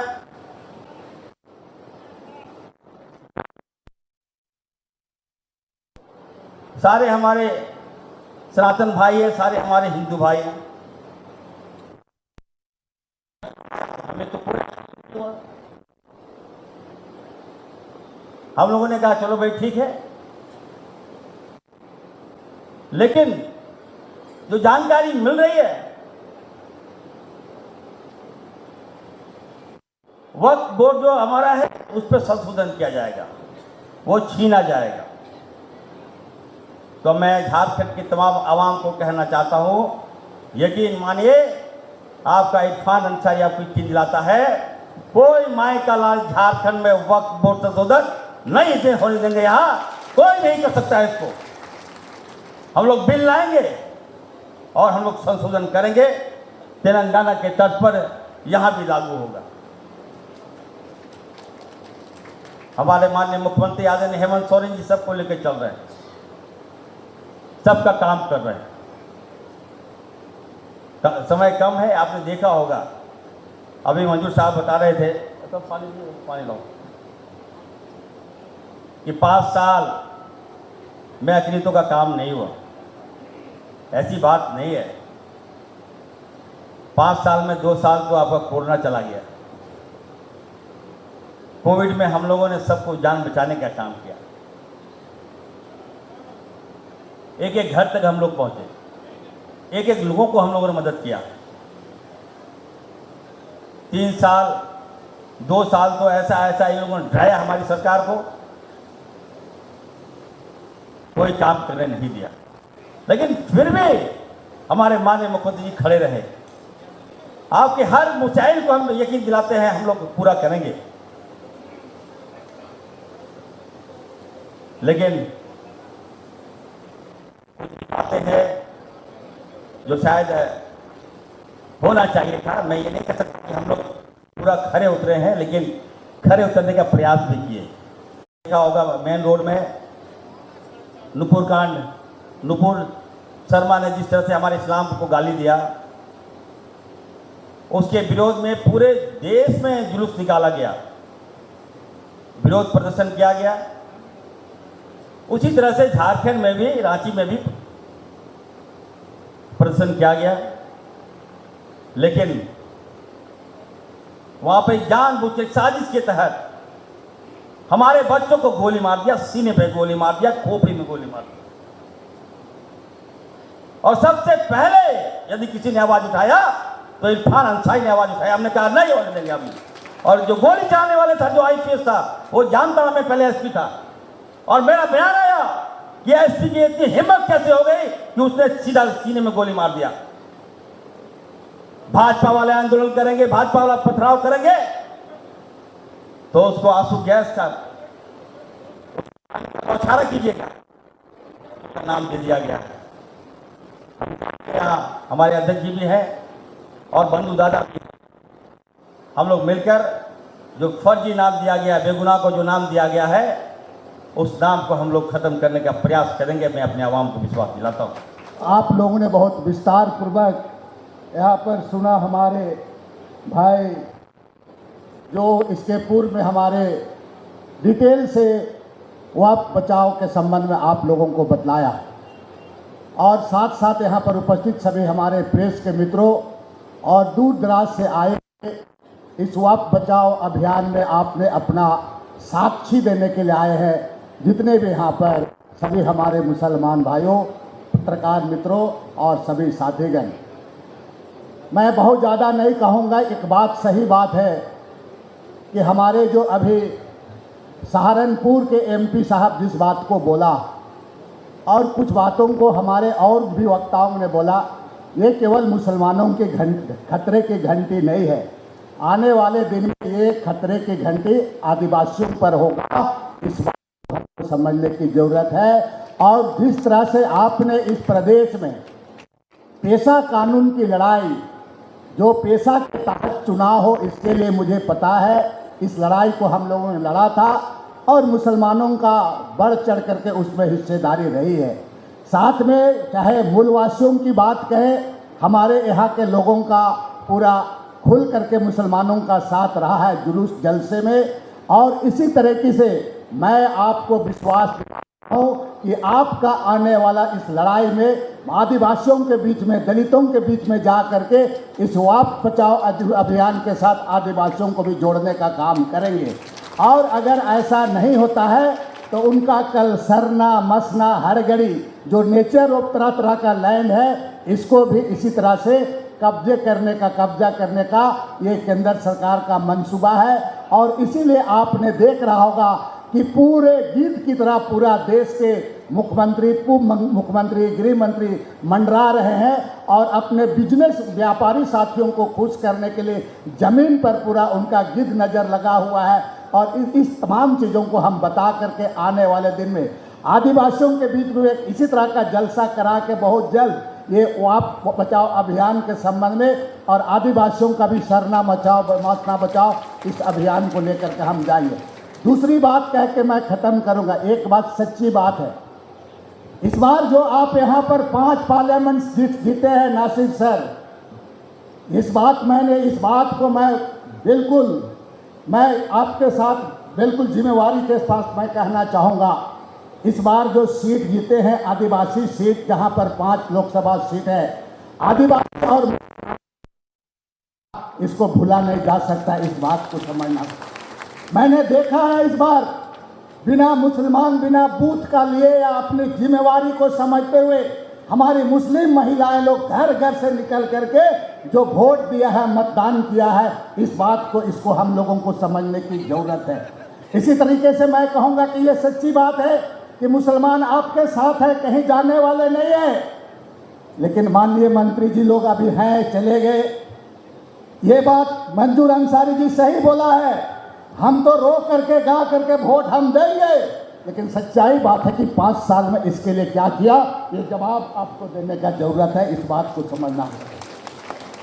हमारे कमलेश जी अभी अध्यक्ष हैं हमारे, आप एक भी बात सही बात है, कोई भी ऐसा काम जो बात आया हमारे जो मंत्री में हम लोग रह करके सरकार करना चाहती है, मुख्यमंत्री करना चाहती है, लेकिन सच्चाई बात है जो अग्रिम पंक्ति के हमारे नेता जा करके कभी इस बात को प्रेशर दबा करके नहीं बोलने का काम करते हैं। अपने सीआर को ठीक करने के लिए, अपना पद को बनाए रखने के लिए आपकी बात को नहीं करते हैं। इस बात को भी हमको संकल्प लेने की जरूरत है। आज झारखंड प्रदेश में आप सच्चर कमेटी का मामला रहा, आप कभी इस पर चर्चा नहीं किए। मुसलमानों की मसाइल रहा, कभी आपने चर्चा नहीं किए। इसलिए मेरा आप सभी को, और विशेषकर एक आखिरी कैबिनेट है, हमारे माननीय प्रदेश के अध्यक्ष केशव कमलेश जी हैं, मैं केशव कमलेश जी से आग्रह करूंगा, विनती करता हूं कि इस कैबिनेट में मामले को लाए और इसको निपटारा करने का काम कराए।